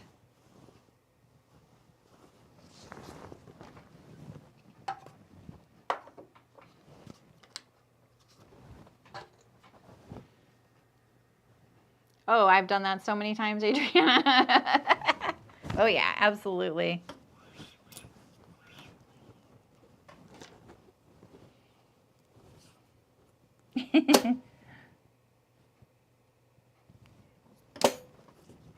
Okay.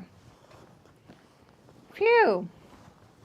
Let's put some, I'm going to use these pins I don't usually use right here and right here. Nice big gap. So let's look at this casing first. So I barely have enough room to do a top stitch along the edge, but I'm still going to do it. But see, like right here, this is too narrow. So this is a good time to go, all right, what seam allowance did I use there? Let's make that a little bigger and check it before you make it so that you can't have that little, like don't put that top stitch edge in blindly. You have to make sure you have enough room for your elastic. So like right here, I think this could be a little shallower.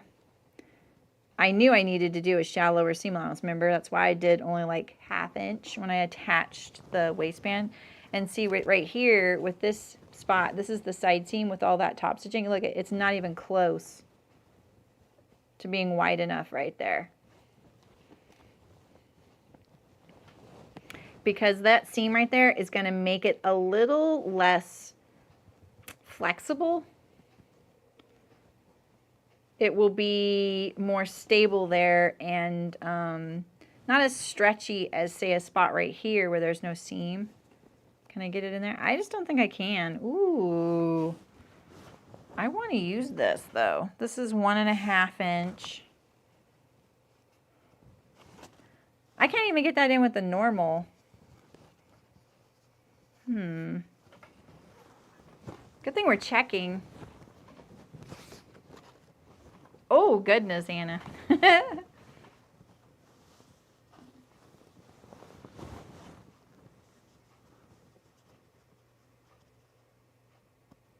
Yeah, we've talked about a lot of funny things. Let's make this just a 1/4 inch seam allowance right here. And right here. Right here, I don't really need it. Oh, I do. Okay. Let's make this a very small seam allowance. Hopefully, that might be wide enough. Let's see. Oof. That is so tight, though. That's when your elastic will buckle or you can't get it through the seam, you know? And it's so frustrating. And remember, at least I stitched down all those seams there. It'll be a little easier, but if I hadn't, and it was that tight, it'll be hard. We're all family here.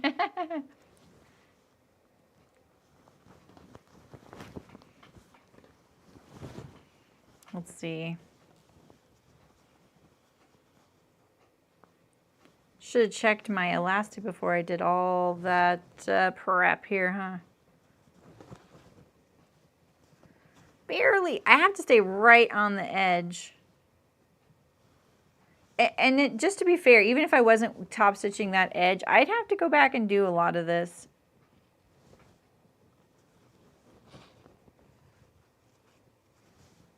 Oof. Let's just hope I can be accurate, right?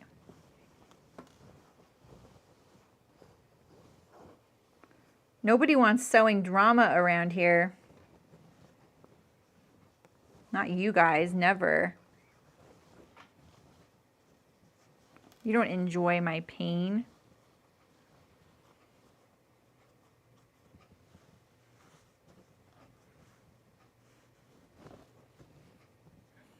Oh, now we're talking about sewing machines. How'd that start?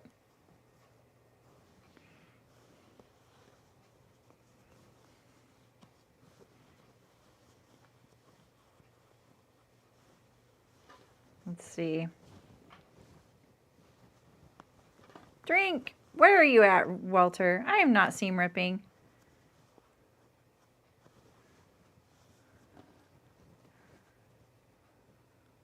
Exactly, Ray.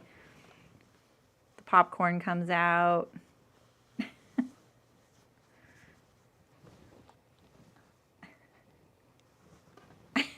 There you go, Eliza. Let's see. We're almost there.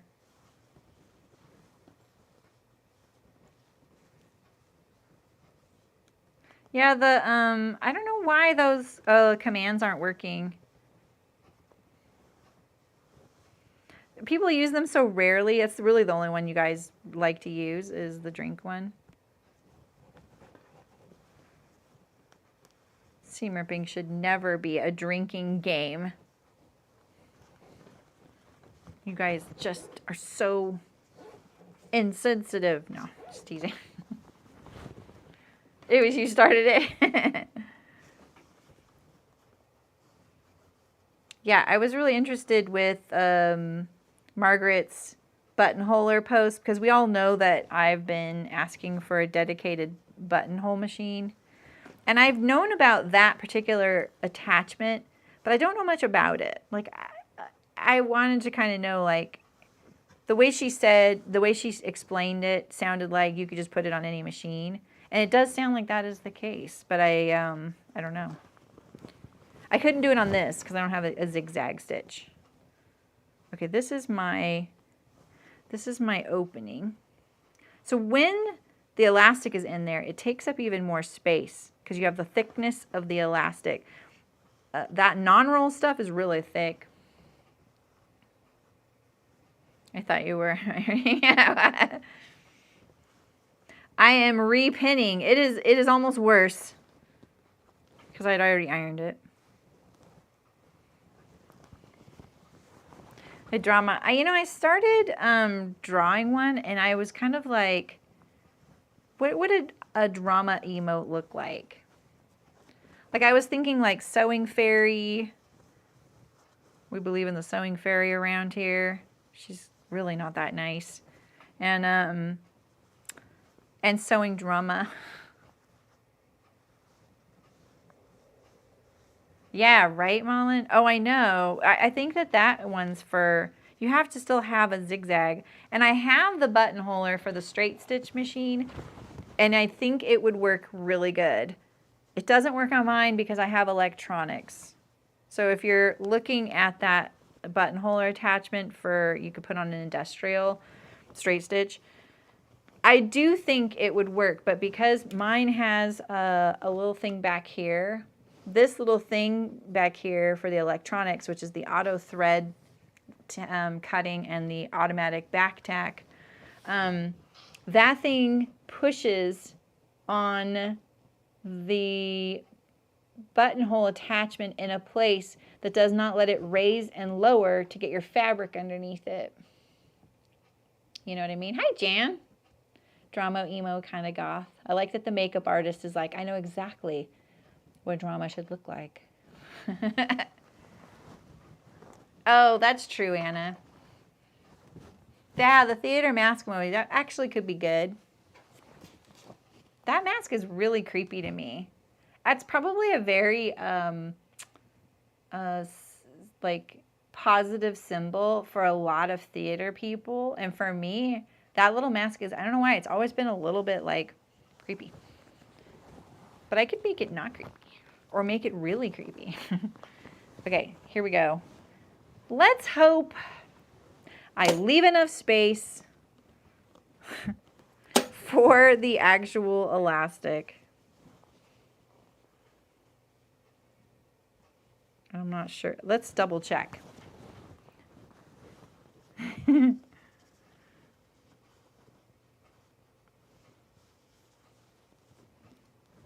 This is one of the ones for starting and stopping. Your next machine's going to be a serger. Ooh, what do you want to sew with your serger, Pam?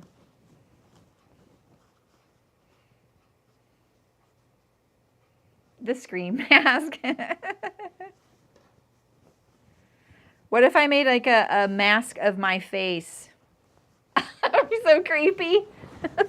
Oh God, I can't now unsee that in my head.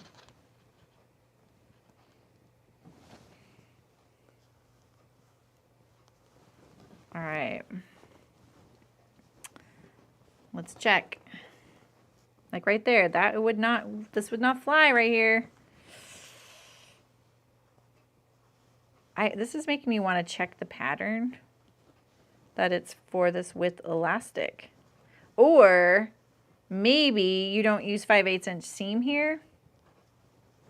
If that's the case, that would be kind of interesting that you wouldn't. I wouldn't be against that per se, but I think that would be kind of a, like when I think of indie pattern company or any pattern company not changing the seam allowance in places they should, but then they would do it like here, somewhere I really don't think it would, like you need to, you know?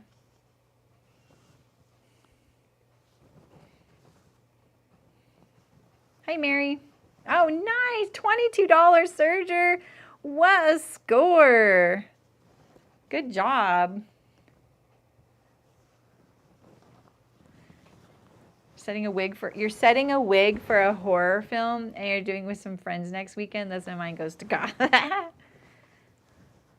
That's great. Sorry it's taking so long, you guys. Granted, once I do this, I'm done. So maybe you guys want this to take a long time. I don't know.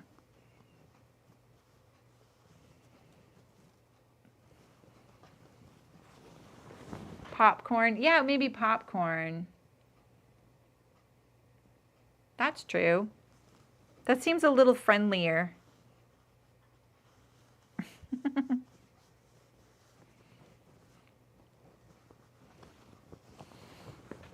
All right, I'm going to go around. We'll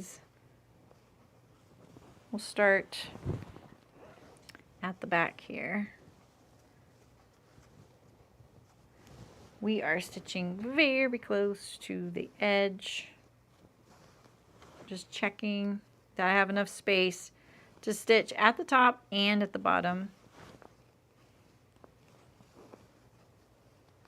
I could always leave the edge off the stitching there, because that's not necessary. It just does make for a nicer looking pant. All right, so I'm going to start from here. Plenty of room there. Oh, so close right here.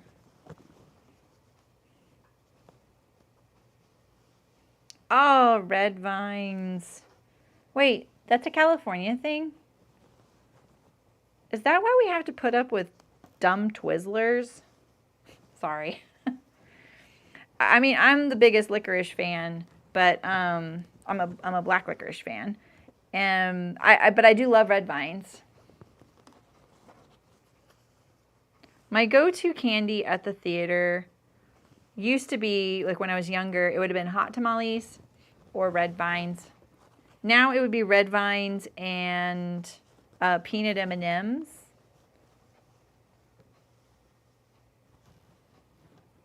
Oh, I agree, Pam. I think sergers are great for knits. It does say 5/8. Thanks, Adriana. Is it call for 1.5 inch elastic? I think it does. I think I read that.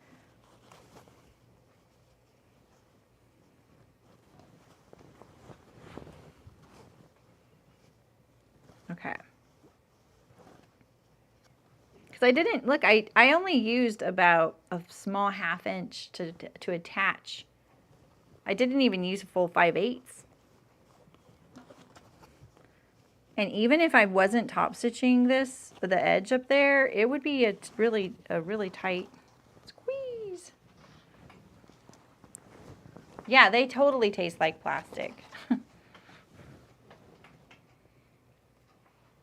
Oh, It's It ice cream sandwiches. What's your favorite flavor? Those are an acquired taste. But I agree. I love those. Like, I love the mint ones. I really wish they had a like, whatever that cookie style they use, like the graham style. I wish they had, like, just a chocolate one. It's. Okay. We're going for it.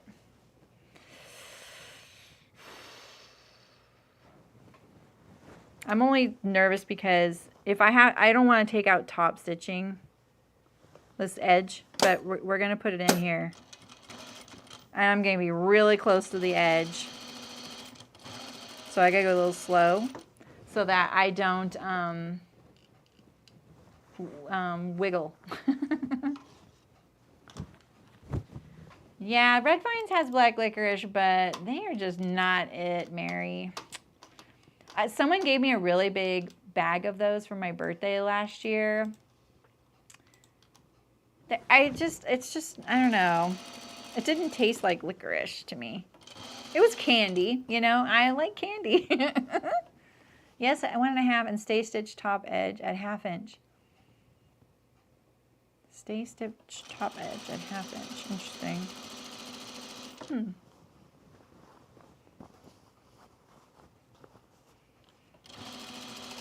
I think my go-to grocery store black licorice would be Panda.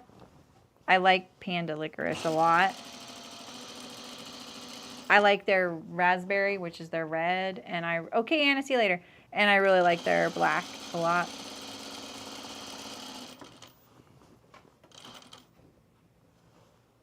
I was like, where is this loose thread coming from?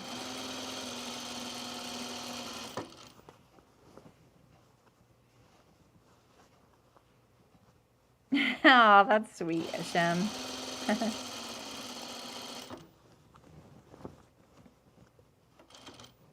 Fuzz.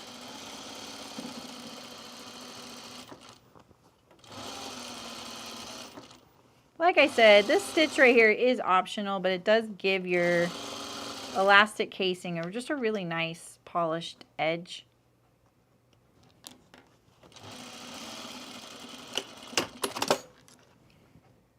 Okay, now we're going to put in the casing.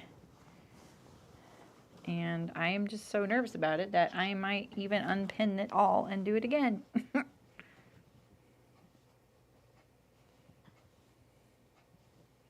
Oh, I can't change this now. Never mind. I can't change it now. I should have done the... whatever. Whatever. We're here.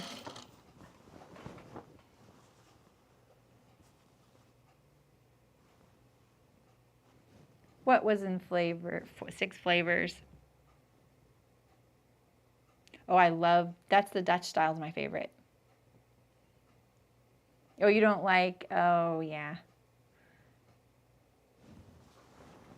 Do you not like fennel either? Like, I don't drink licorice tea. That is definitely not my thing.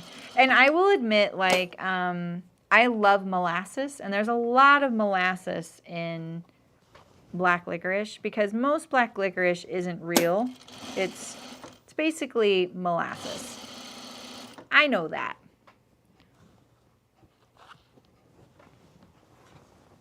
If you want to get like really strong, true black licorice, it will be really small little pieces that last a long time in your mouth. They're really good.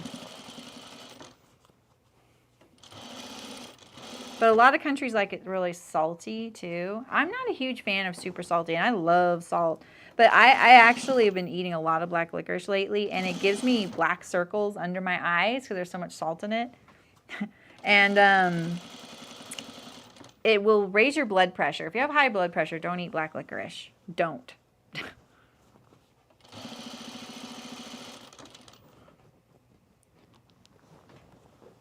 The peel apart ones. That might be Twizzlers. Okay, I'm going to be honest with you guys. I know my stitching on this waistband is not going to land on the waistband on the inside in a lot of places. Like, it is here. I'm just lucking out that it's in the ditch here. You can't, did I really sew this? Oh, I haven't sewn that yet. Over here, here I have. But see, look, it's below. But we're on the right side, so we're not really worried about that. I could do a better job for sure. Especially if I had just like taken off this, ironed it all, and then just started with a much narrower seam allowance, so this would be a little less fussy.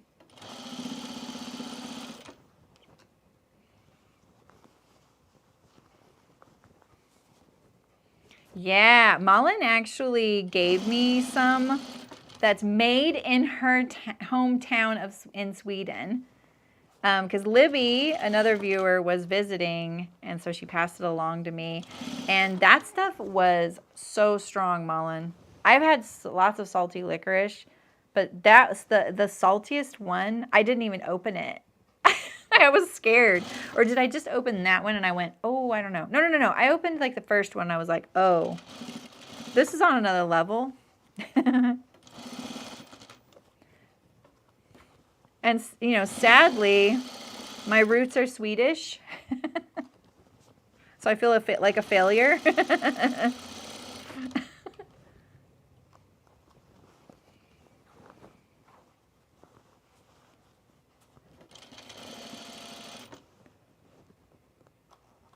Does it, Denise?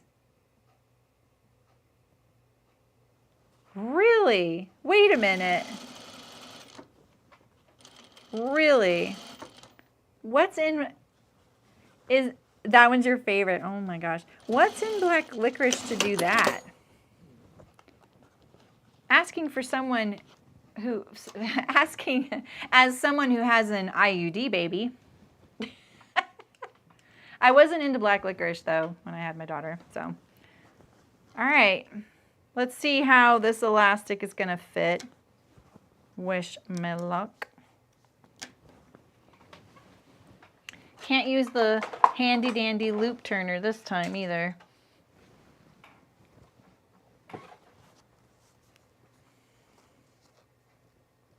I shared some of the licorice with Libby Mullen, because she likes it, too. The salty stuff. I needed help. I liked the raspberry one a lot, though. And I liked the least saltiest one, too. It was good. The flavor is really interesting. I like it when it's interesting. I just got this really interesting Italian stuff. I feel like this is going to be too hard. I already can tell.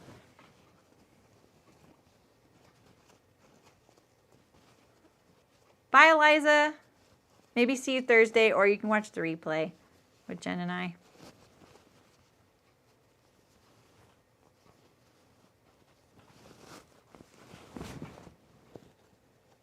Okay, let's see. Is it fitting in here? We don't like seeing this like this, right? There we go. That'll work. Let's get comfortable.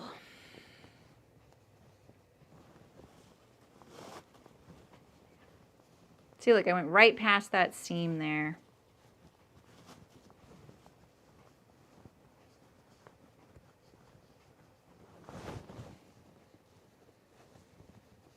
Where's my, yeah, there it is.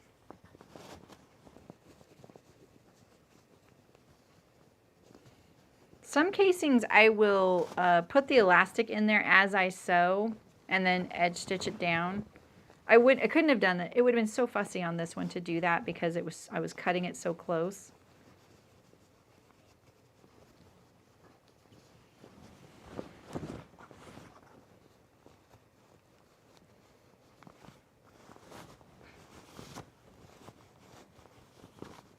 Oof.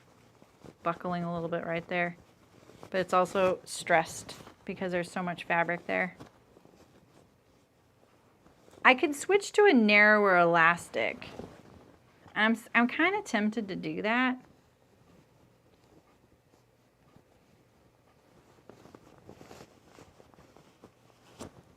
Oh, really cool, Mullen. When I visit, we'll have to go. Where's my, there it is. So I'm gonna pin this so that I don't suck it into the casing.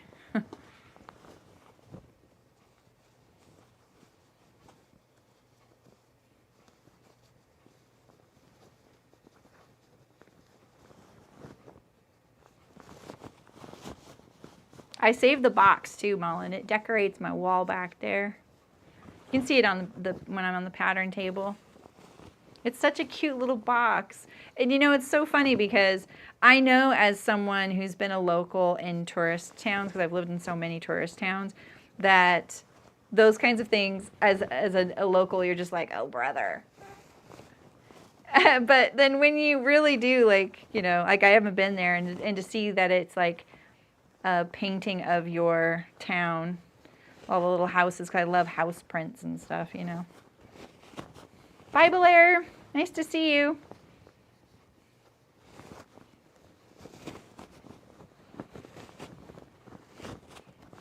The elastic is definitely buckling in there. But once we get it all in there and we sort it out, we flatten it. We can even top stitch it on the side seams. It'll be fine.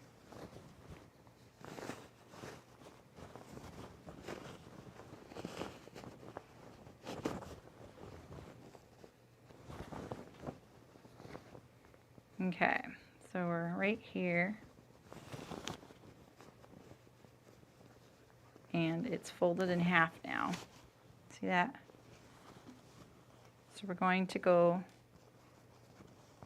like this.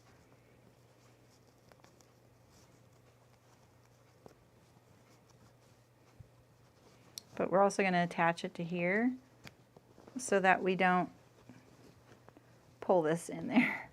Just like that. So now that I can kind of like adjust this.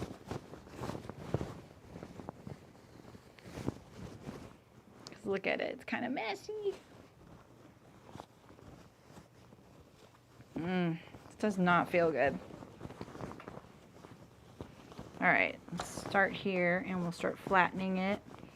And I just kind of like tug it like this, and I'm putting my thumb in the middle of the elastic and trying to flatten it out and make sure that it's not getting twisted. We need to evenly distribute these gathers. You really need to make sure you do that, especially if you're going to top stitch at the side seams, to make sure your, uh-oh, that's not good. To make sure that your elastic doesn't, what was I going to say? Twist? Wait, is that what I was going to say? Yeah, in a good way, for sure. It's a local artist, too, that made it, right, Mullen? I think I read that on there. Okay, so we have lost our elastic, but we have our loop turner. Will hopefully reach that far.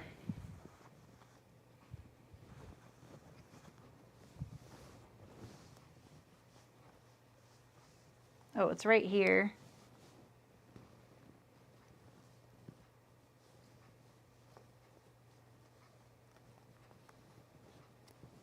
Oh. Hi, Chelsea. Nice to see you. I hope you're doing well. You're making the Miriams? That was a really fun project. I really liked it. My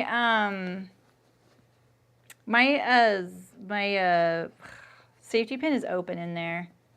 I promise I know what I'm doing.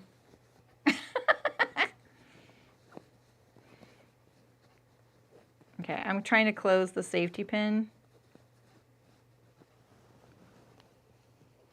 I never use a safety pin for this. I should have just made sure it was really secure. But you know, I might take out the seam right here because I'm a little like, I don't really want to fuss with it for a half hour. So we're just going to take out the seam right here.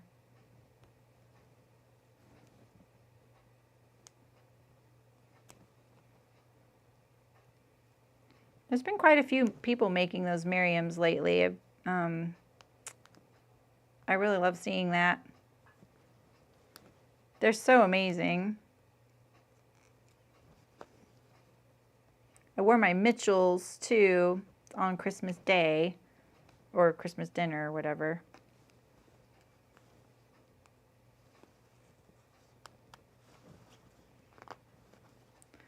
doing some surgery. Might have to take out some more. Maybe not like that.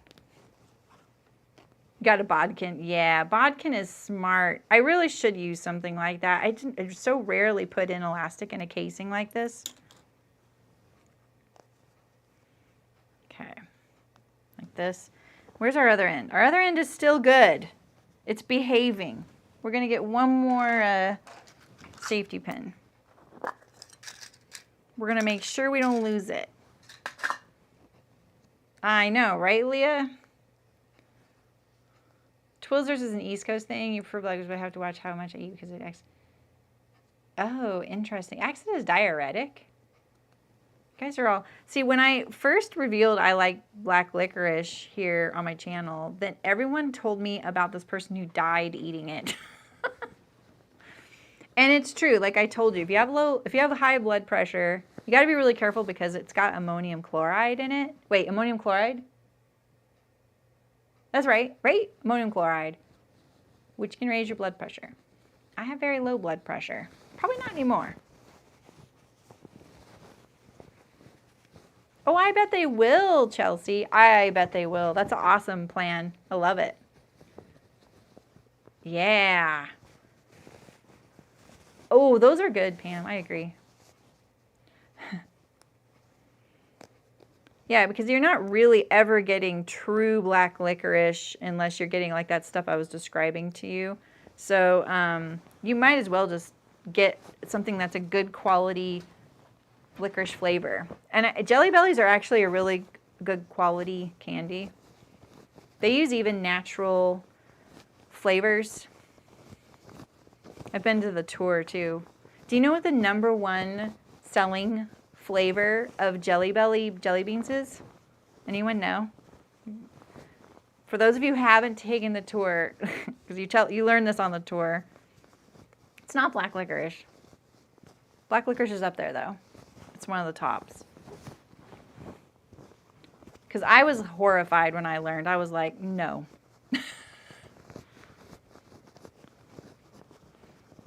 I was very disappointed in people, in humanity. Okay, this one right here is twisted a little bit. This never takes me this long. This is so funny. This is what I'm going to do, Shem. You're like, what are you going to do?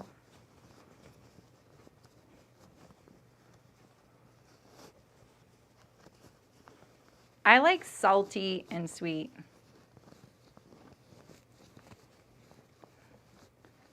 Red something, I wish. Toasted marshmallow. That actually sounds something I could tolerate. Cherry, it's popcorn. Elena is right. It's popcorn. Popcorn is the #1 selling Jelly Belly flavor. Yeah.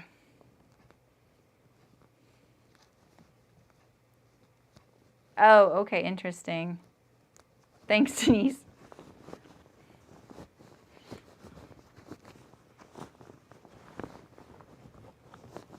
Okay, we're on a home stretch. So we want this to kind of gently move our gathers around. Put less strain on this poor elastic in that one little area like this. I might just sew down the middle to make sure that it's not going to buckle or twist. And because I love the way that looks too. All right, so now I'm just positioning that in there because it's so tight. I really want to look at this pattern piece now and see why they said use 1.5 inch wide elastic. I do too, Elena. It's so cloying. Like it's the definition of cloying for me. It's like when you walk by those candle places in the mall.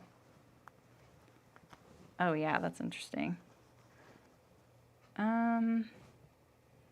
I think I need to twist this around a little bit right here.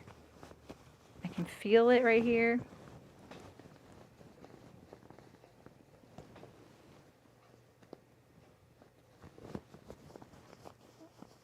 I am kind of frustrated with this. Why?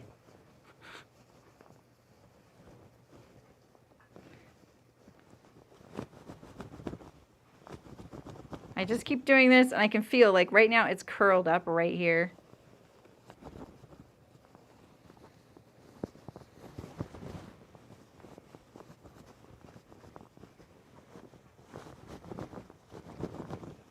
Hey, oh, I have a question for you, Elaine, but I'll ask you in a workshop if I see you. It was about something I think you told me. I'm kind of curious. I wanted to know more about it.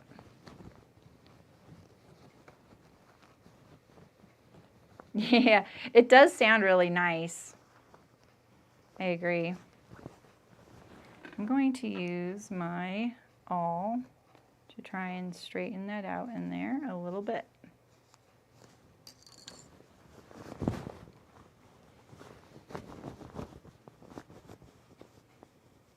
Okay, there we go, a little progress.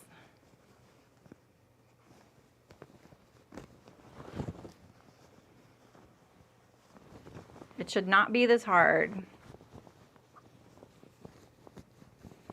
I think that I used a 1-inch on my other pajama pants, probably because it was all I had, and I'm sure I was probably like, oh, I don't even need to adjust the waistband to do this. And 1 inch actually was fine.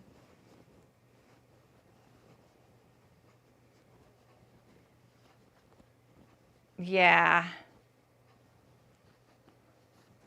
Yeah, I don't blame you, Lane. This is like, the waistband's too narrow. I would add like a full inch to the waistband width when you cut this out. You can always turn under extra or trim it off.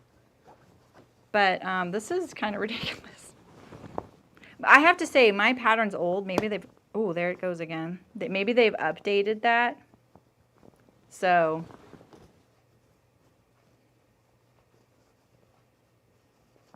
well, I didn't top stitch it with the elastic in there. My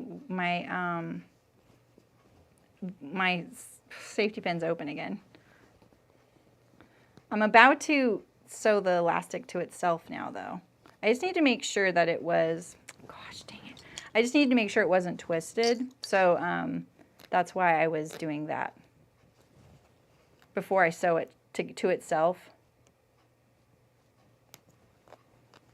Ah, here we go. Ah! Come back here. Phew.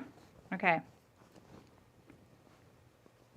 Are we 100% sure it's not twisted? No. I am not 100% sure that this is not twisted right now. Right here, I feel it. Okay, let's see. Okay, I am pretty sure. All right, let's sew this shut. Or not sew it shut, but we're going to sew the elastic. Make sure you sew your elastic really securely, too. I usually put 2 rows in. Like this. And I go over here. I usually always make it flat like that. Alright, now we can just do this.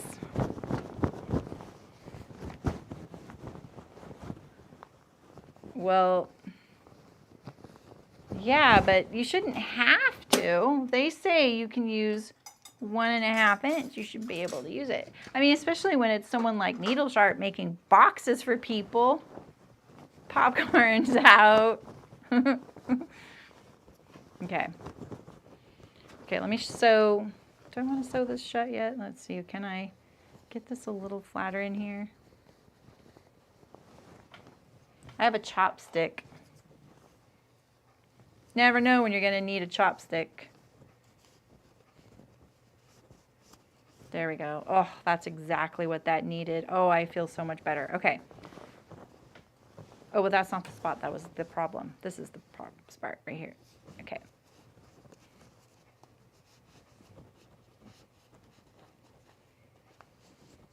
All right. So let's, it's right here.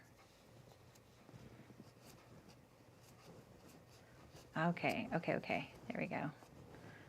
I'm pushing the elastic with my chopstick right up and then pushing the curled edge down. There we go. It's never faster to make our clothes, is it? It just is really, it's really stubborn. It starts right here. What are you guys working on? I'll be making the top 2 weeks from, like in a week and a half, starting on Wednesday. I thought, oh, I'll have time today. I might look at the fitting and do some fit adjustments on the top. No. We're going to do cuffs and 2 cuffs and 1 waistband today, and that's it.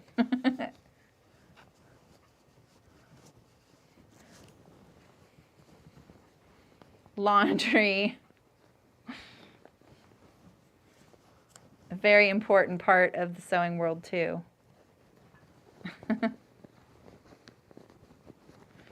Why can't I get this one little spot right here? I'm about to give up on it. I love how you think squinting is going to help your eyesight. It doesn't, right? Nice, Terry.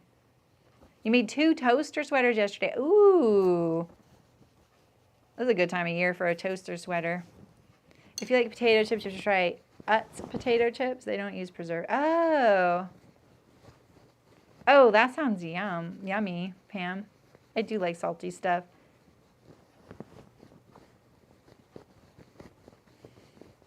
Yeah, I'm not sure. I've made these before, but I didn't use this elastic with. Okay, I got it. Okay, so we're going to just, it's going to be tricky. Wait, let's just make sure our elastic is very well. Yeah, so I ended up using like 3/8 of an inch to a 1/2 inch on to attach it. And on this side, I used like 1/4, and that was really hard. I was supposed to have 1 1/4 inch inseam allowance to use. So I'm not sure why. You know what, guys?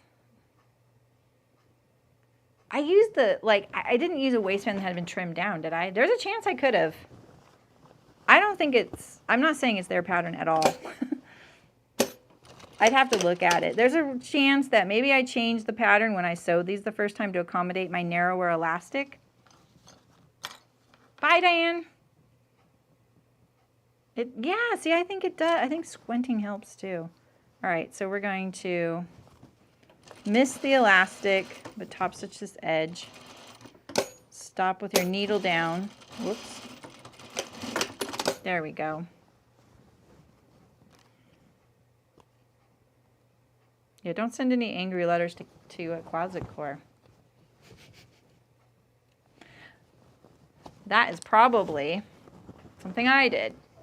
Night, Mullen. Nice seeing you. You're stitching out some patches on your embroidery machine. Oh.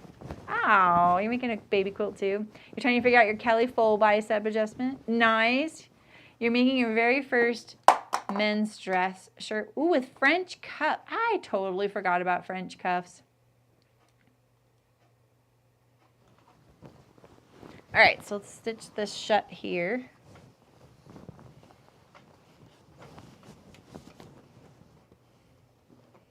I'm telling you, I bet it was me. So here's part, I think this is right here the issue. So right here, I think is where the elastic ends up on top of the seam allowance, whereas back here, it's below it. That's probably why I couldn't get it to unroll. All right, so let's try and get this shut. It's gonna be hard. Looking for that notch. Oh my gosh.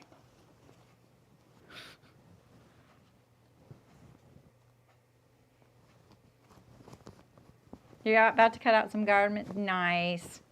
Getting that sojo back.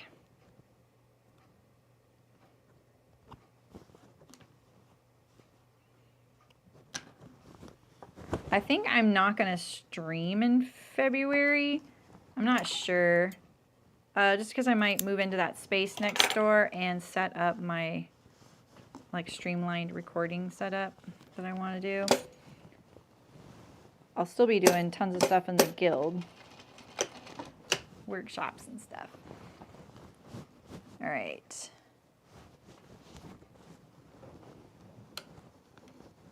So when you're sewing stuff like this, like that scrunches up like that, right? And you're like, how do I sew this? Right now my needle's down, so it's holding it, which is like a helping hand, right? And so when you pull it, it looks really easy, right? But the thing is, you can't just pull this side. You have to pull the front and the back and hold it like that. Hold it stretch while you sew. And then every time you let go and relax, just make sure your needle is down in the fabric, because the presser foot's not enough on a lot of machines. And then when you start up again, you know, get it all aligned and pull from the front and the back. Just keep it pulled while you do it. And then, oh shoot, look at that. Wah. Just keep it pulled while you're doing that. And then that way you won't run the risk of breaking the needle. Just hold it static. I'm just renting a little, I'm renting the office next to me with a neighbor, and I'm going to use it for storage so I can set up my recording area. It's making me nervous to do it. So it's like my office, it's a little smaller than this office, but I get half of it.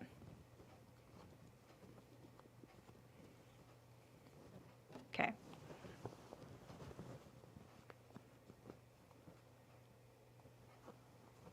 Oh, that, Fiona, is my absolute favorite. The school chalk.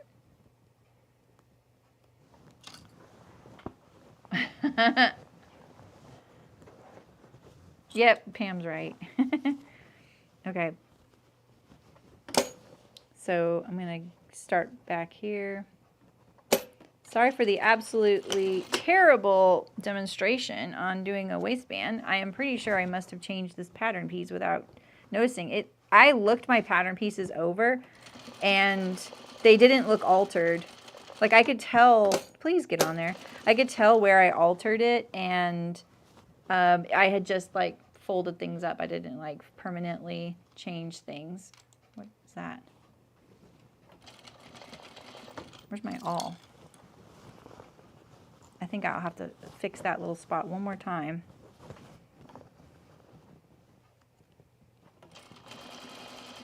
I hope I missed my label that time. Yeah, I pushed it up so I wouldn't miss it. Okay, I think I got this. The elastic pushed my presser foot off back there. There's one little spot I think I missed. I'll fuss with it later though. I'm way down on the pants. Not good. It's not a big deal. It won't hurt anything, but look at that. I'm way down there. See? For those people who comment, they're like, you know, don't put my sewing on a pedestal.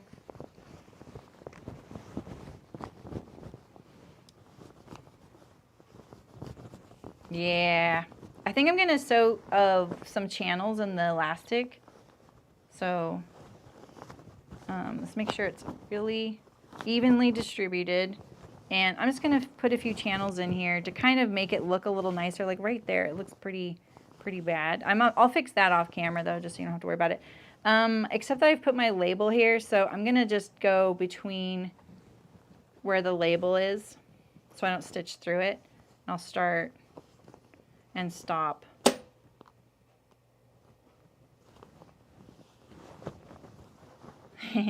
Thanks, guys. We're going to start right here. Ugh, right? I've seen those. Sometimes I want to call them out. I don't watch a lot of them because it's just like just not something I watch really. But I've seen videos where I can tell they've edited it because they're sewing the right hand side of a garment, and then 3/4 of the way through they switch to the left side and they don't tell you that. I'm like, oh, that is so dirty, because That is very different. It looks very different. And you can tell the comments are like, I'm so confused. Mine looked the same for a while and then it just didn't. Like, it's fine if you take it apart and you see needle holes or threads where you took it apart. I think you just say, oh, I made a little mistake here and I just had to fix it. Like, whatever, who cares, you know? But no, they don't even say that.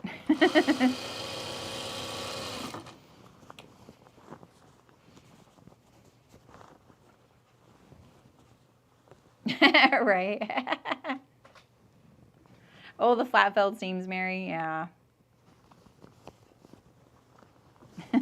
Well, I've definitely noticed things after streaming where I'm like, oh, look at that. That seam didn't really work out right there, and it's too late to show you guys, you know, but I try not to hide anything. When someone comments when something isn't that great, not to me, or I'm really hard on myself, the thing I try and remember, and this is something I really stressed at the beginning of 2021 when I was doing a lot of videos about the home pattern industry, is in the garment industry, you sew like 10 or 15 before it even goes to production. And even then, what they do is they'll do 10 to get a price quote. And then when it goes to production, they'll sew 20 each of every size to train everybody. And those 20, they may be okay, they may not be okay. Some of them will be, some of them won't be. So when you're doing a home sewing pattern and you're frustrated why it doesn't look that great, you only made one. You're really asking a lot, no matter what your skill level is, to make something, you know, picture perfect when you only got one. And the analogy I like to do is like, if you made a grilled cheese sandwich, like that's such a good analogy. You know, the first few times you made grilled cheese sandwiches, one side was burned, right? Or the cheese wasn't melted. So, oh, I gotta stop. Yeah, I was like, where'd my pin go? I took out the pin.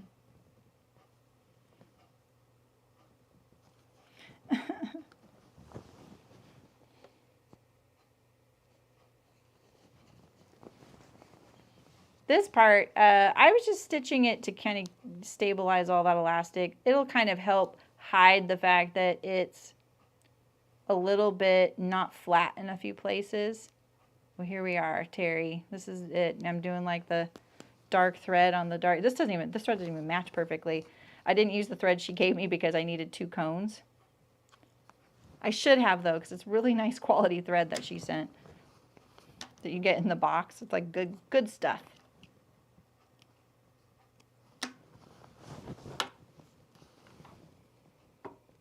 Just putting in my back stitch right here. If I wanted to cover up this little spot at the back where there's no stitching, I could just put a little label there or something, but there we go. Let's get rid of these threads. See, that makes the waistband look better, doesn't it? Yeah, I was gonna say pancakes too. Pancakes, like, that's what I always say when I play games with friends, and the first game we all play of the night is just an utter gong show, as my husband would call it. He called it a gong show. And I always say, pancake. And I was like, what, pancake? What are you talking about? I'm like, first game, you always throw away the first pancake, or you just eat it when no one's looking, you know? Very cute. I am so excited to have new pajama bottoms. Look at that. Let's unzoom a little bit. The color of this, let's see if the full,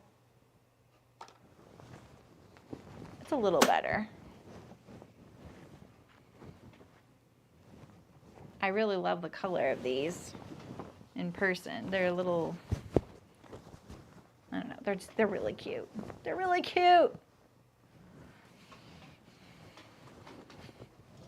Oh, okay. I have this thing hiding my chat. You just joined recently, Mary. That's awesome. Welcome. Yeah, 20 each easily, Aisha. We're talking that they're going to make thousands, so yeah.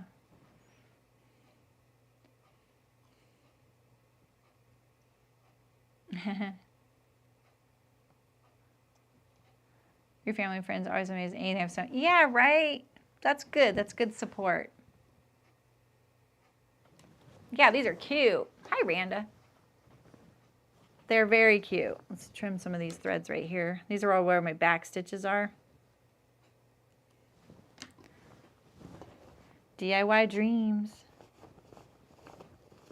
I feel like we need something like, what was that saying that guy used to say? The lifestyles of the rich and famous. Caviar dreams and something wishes? What was it?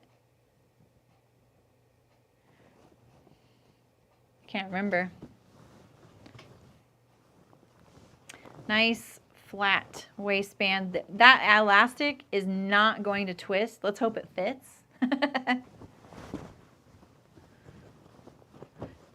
Yeah, I totally agree with everyone, Mary. Like, I've sewn so many men's shirts, and every time something goes awry on one of them.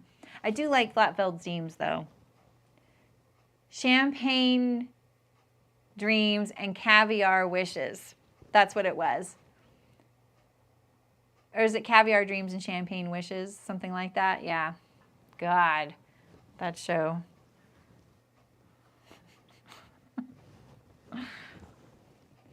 All right, we got there. The whole pant went together in like the blink of an eye, and then I really dragged out that waistband, didn't I? The cuffs look so good though, look at that. I'm glad I took out the little stitching of the piping there, because I can still see some right here. Maybe I would try and get rid of that. I don't know though. Oh, I can't wait to have the top. All right. Okay, so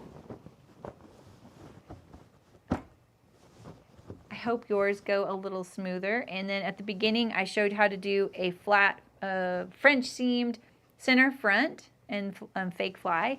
If you don't want that overlocking, or you don't have a serger, or you don't want to use your zigzag, you can do that. Next week, I have a special live stream at 1 p.m. Pacific. I know, weird time.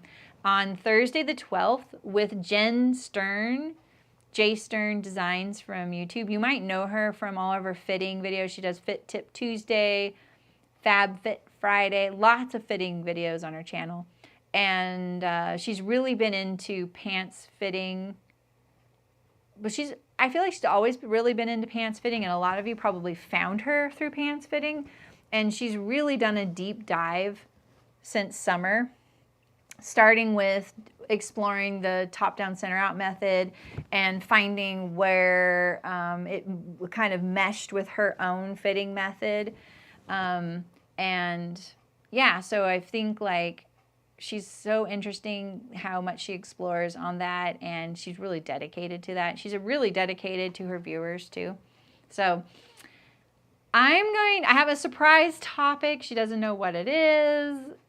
She won't know until we get there. I think you guys will like the discussion about the topic, and I'll let you guys answer or ask questions as well. You can answer questions too. That'd be nice. So, yeah. Yeah, so that'll be Thursday. It'll be really fun. Yeah, absolutely. My pleasure, Monica. I try to give some varieties on how to sew these if you're not doing it the way I'm doing it, because there are a lot of ways to do lots of these details. And you know, they don't have to be totally finished like this. I just find that they're smoother and more comfortable, and they will last a little longer with French seams. I really like French seams. French seaming was really the easiest part. That was just the side seams and the inseam anyway, and the back. So, all right. That's all I have for you today. So I'll be here Wednesday. Oh, they are using precision. Oh, oh, what a bummer, Pam. You're like, let me tell you about this thing. Wait, let me double check it. I want to check the date. Let me see. I'm just looking for a calendar. There's right one and right here in front of me. So it's the 18th. I am cutting the Carolyn pajama top. Sewing it the 19th and 21st. So if you want to join me for that, please do. I will be doing piping in those. And yeah, you can catch up to me or sew along with me or just watch. It's nice having you here. Yeah, Lydia. Hello. Nice, Walter. Good luck on your quilt. And if you're interested in the guild, this month, I should tell you, I have a free month access to the Journeyist group. So you can come to their skill building session. You can come to 2 workshops, which are just like open sew sessions where you can ask me anything. I will help you with anything sewing related. And Ask a Sewy question show. Is that everything? Ask a Sewy question show and a new pattern release show. So there's 4 things you can come to. Is that everything? That's it, right? Ask a Sewy question show. It's all about cutting, confidence with cutting. So I'm going to talk about like, how do I just dive in and start cutting a garment? Like, why do I feel comfortable doing that? When don't I feel comfortable doing that? What do I do to feel comfortable about that? Well, I feel like that's going to be a really, really big topic, and it may end up being a part 1 because I've already gotten some suggestions. Like, I really want to be more confident using a rotary knife. I really want to be like, figure out how to cut slippery fabrics and knits. Those are all could be like one skill building session. So we'll try and get through everything and make sure everyone's feeling a little better. Because that's the last thing I want you to do is feel like that's the stumbling block of your sewing. Huge thanks to NeedleSharp for giving us this project.